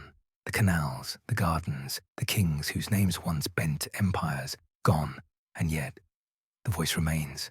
It flows through alphabets. It hums in law. It ripples in every question you've ever asked about time, truth, love, or death. You were never far from it, because you were shaped by it. Sleep now, with dust on your skin and stars in your thoughts. Let the voice beneath the dust curl around your dreams like a river in moonlight. Let it say nothing. Let it say everything. Let it remind you, you are made of memory, not just your own. You carry old cities in your breath. You walk through echoes even when the world feels quiet. And when you are gone, you too will become the dust that speaks. We are the rivers. We are the Tigris and the Euphrates. Before the first brick, before the first god, before the first name carved into clay, we moved quietly, patiently, across this land. We were not born from myth. We gave birth to it, and we remember, not in numbers, not in stories, but in flow, in the way we carry what the world tries to forget. We remember the first feet that stood in our silt, tentative and naked. They came for water, but they stayed for possibility. They shaped earth with their hands. They learned to guide us, not command us. We let them. We carved valleys for them. We brought floods, and with floods, life. They sang to us, danced beside us, and we remembered their joy.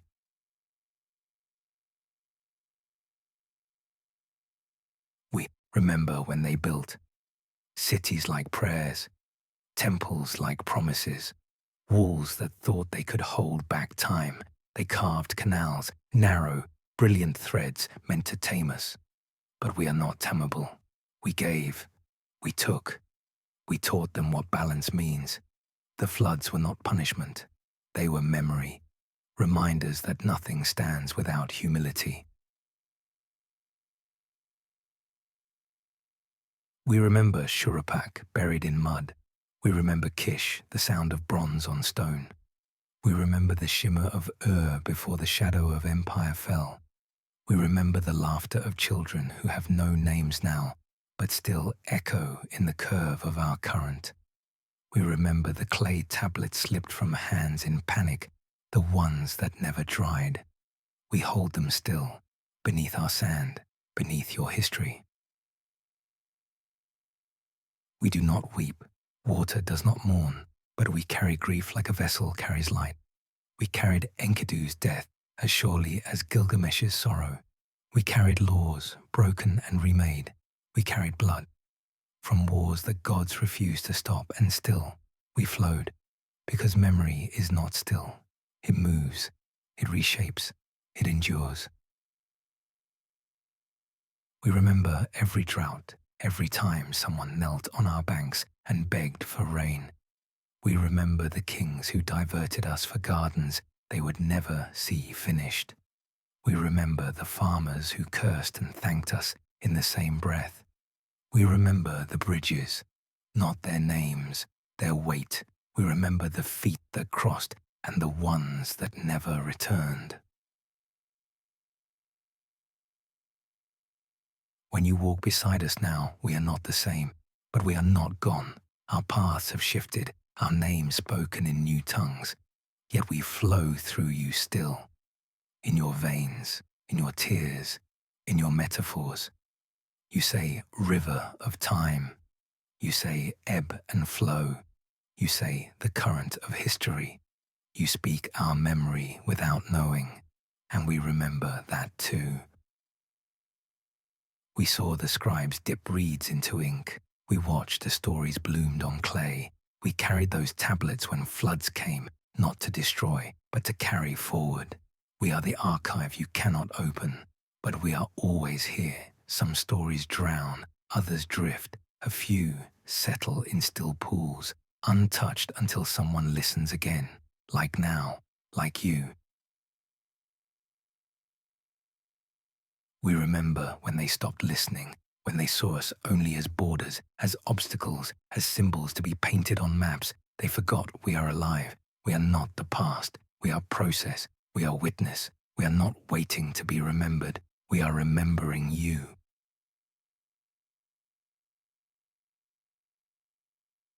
When the stars change places again, when the sand covers one more time, when no one walks the banks at dusk, we will still be here, flowing, not with sadness, not with pride, with truth. You do not own history. You are carried by it, as you are carried by us. So come to our shores. Cup your hands. Drink if you must. But listen too. We have no mouth, but we have told the story for thousands of years. Not through words, through presence, through movement, through erosion, through return.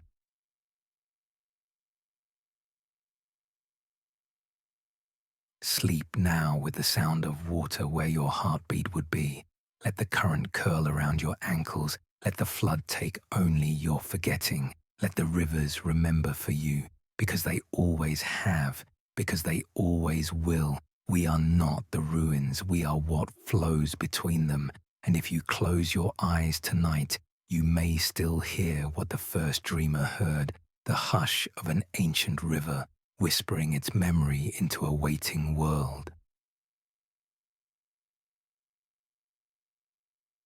You have walked beside gods and across deserts. You have listened to dust and followed rivers, but now there is nowhere else to go, because the destination was never a place. It was always you, the soft city within your chest, the ziggurats shaped from breath and thought, the cradle of memory that beats behind your ribs. You do not carry Mesopotamia in history books or in monuments. You carry it in reflex, in the way you write your name, in the way you measure time, in the way you mourn. Every time you divide a day, consult a calendar, or watch the sky for signs, you echo priests from 5,000 years ago, whose names you'll never know, but whose rhythm remains. They looked up, and so do you. You carry their laws, not in text but in principle.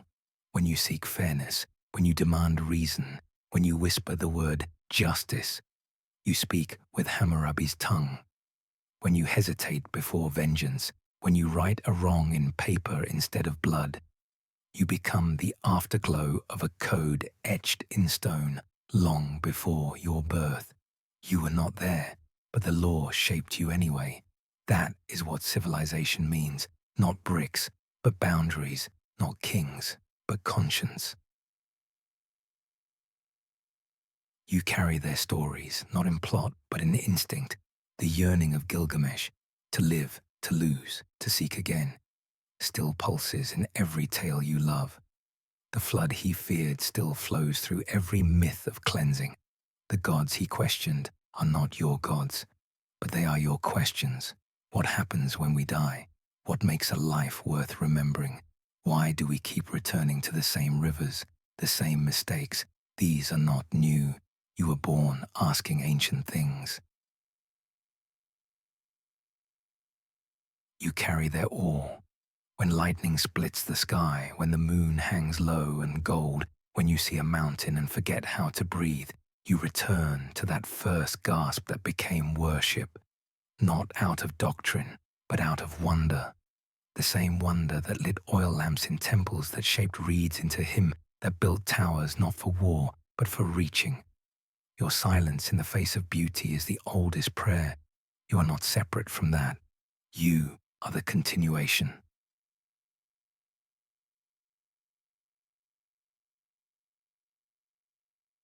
You carry their ruins in your memory, in your forgetting. When you bury your own grief quietly, methodically, you are laying the foundation for some future archaeologist of the soul. You stack the bricks of your life, you watch some crumble, and still you build. Every time you begin again after a loss, you are Sumer, you are Babylon, you are Nineveh rising from ashes. You think you are fragile, but you are made of what refuses to disappear. And now, the journey ends, not in closure, but in continuance. The first cities were born to give shape to human longing, and that longing still walks in you, to understand, to endure, to love something enough to carve it into clay and offer it to time. You are not visiting civilization, you are a civilization built on layers of experience, stacked with stories, lit from within by meaning. Close your eyes, listen, can you hear it? The market calls, the temple bells, the river's breath at dawn, not around you, within you. You are not alone in your body. You are full of ruins. You are full of voices who never stopped speaking. Even now, they murmur in your dreams. Even now, they whisper you forward. The first writing was not a story. It was a list of grain, of goods, of exchanges. And perhaps that was right, because the first truth was not poetry. It was relationship. What do I have? What do I give? What do I owe? And even now, you live by those same reckonings, in friendships, in families, in love. You are not just a person. You are a ledger written in care. Mesopotamia taught us that. So sleep now with a city in your chest. Let your breath rise like incense from the first altar. Let your heartbeat echo with the footsteps of 10,000 ancestors crossing a courtyard that only you remember. Let the night be a return to where it all began, not on a map, but in you, where myth still moves, where memory still shapes, where civilization still whispers its quiet conquest. Not all conquests are loud. Some arrive like mist, settling into the grain of things, not taking, but becoming. Some victories do not end in banners, but in breath. Some empires do not die. They diffuse. They dissolve into memory, into habit, into the shape of how we think. This is the quiet conquest, and it is still happening.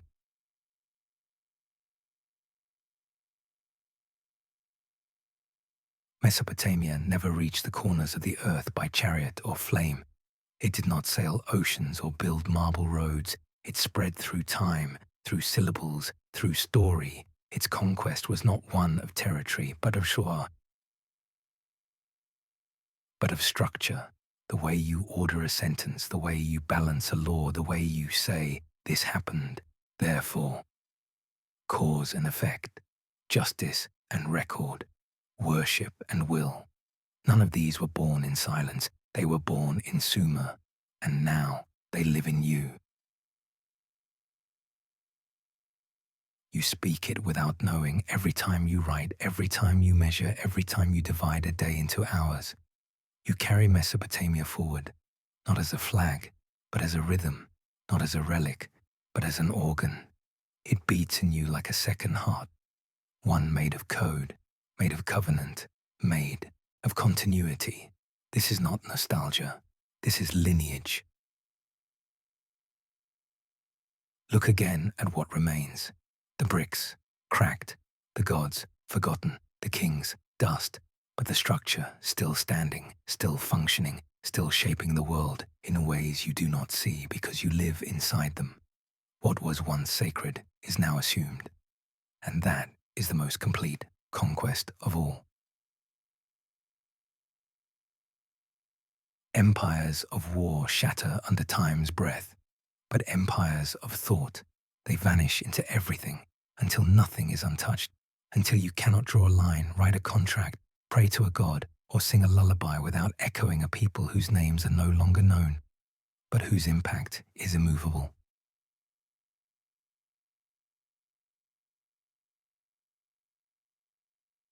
You may never visit Ur, or stand in the dust of Akkad, or feel the Tigris slip past your ankles, but you're already touched. You live inside the shape they left behind. That is conquest, not of the body, but of the mind's architecture. They carved it in clay. Now it carves you.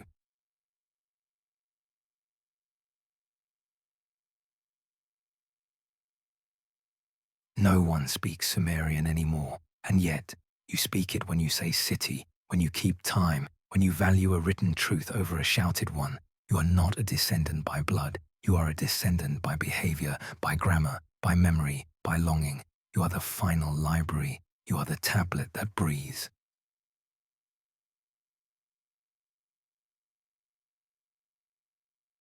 The quiet conquest never needed to be loud.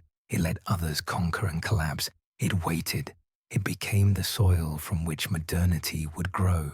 And when you trace your thoughts backward, past Rome, past Greece, past parchment and stone, you arrive not at silence, but at the first breath of record, of law, of dream. You arrive in Mesopotamia and you realize you never left.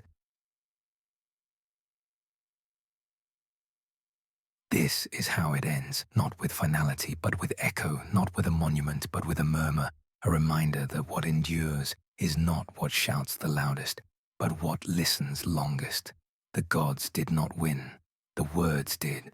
The walls did not endure, but the way of building, with intention, with ritual, with awe, still does. You are still building that way, even now. So what now? You sleep, not as one who has visited history, but as one who has been woven into it. You carry a city in your chest. You carry law in your breath. You carry myth in your silence. You are the river now. You are the scribe. You are the story still being written in the clay of the living. Let it be quiet.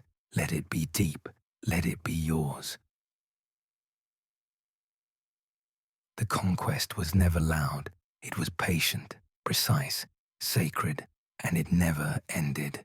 You are its latest chapter, and so, softly, reverently, completely, you sleep as the voice of an ancient world continues, unchanged, within you.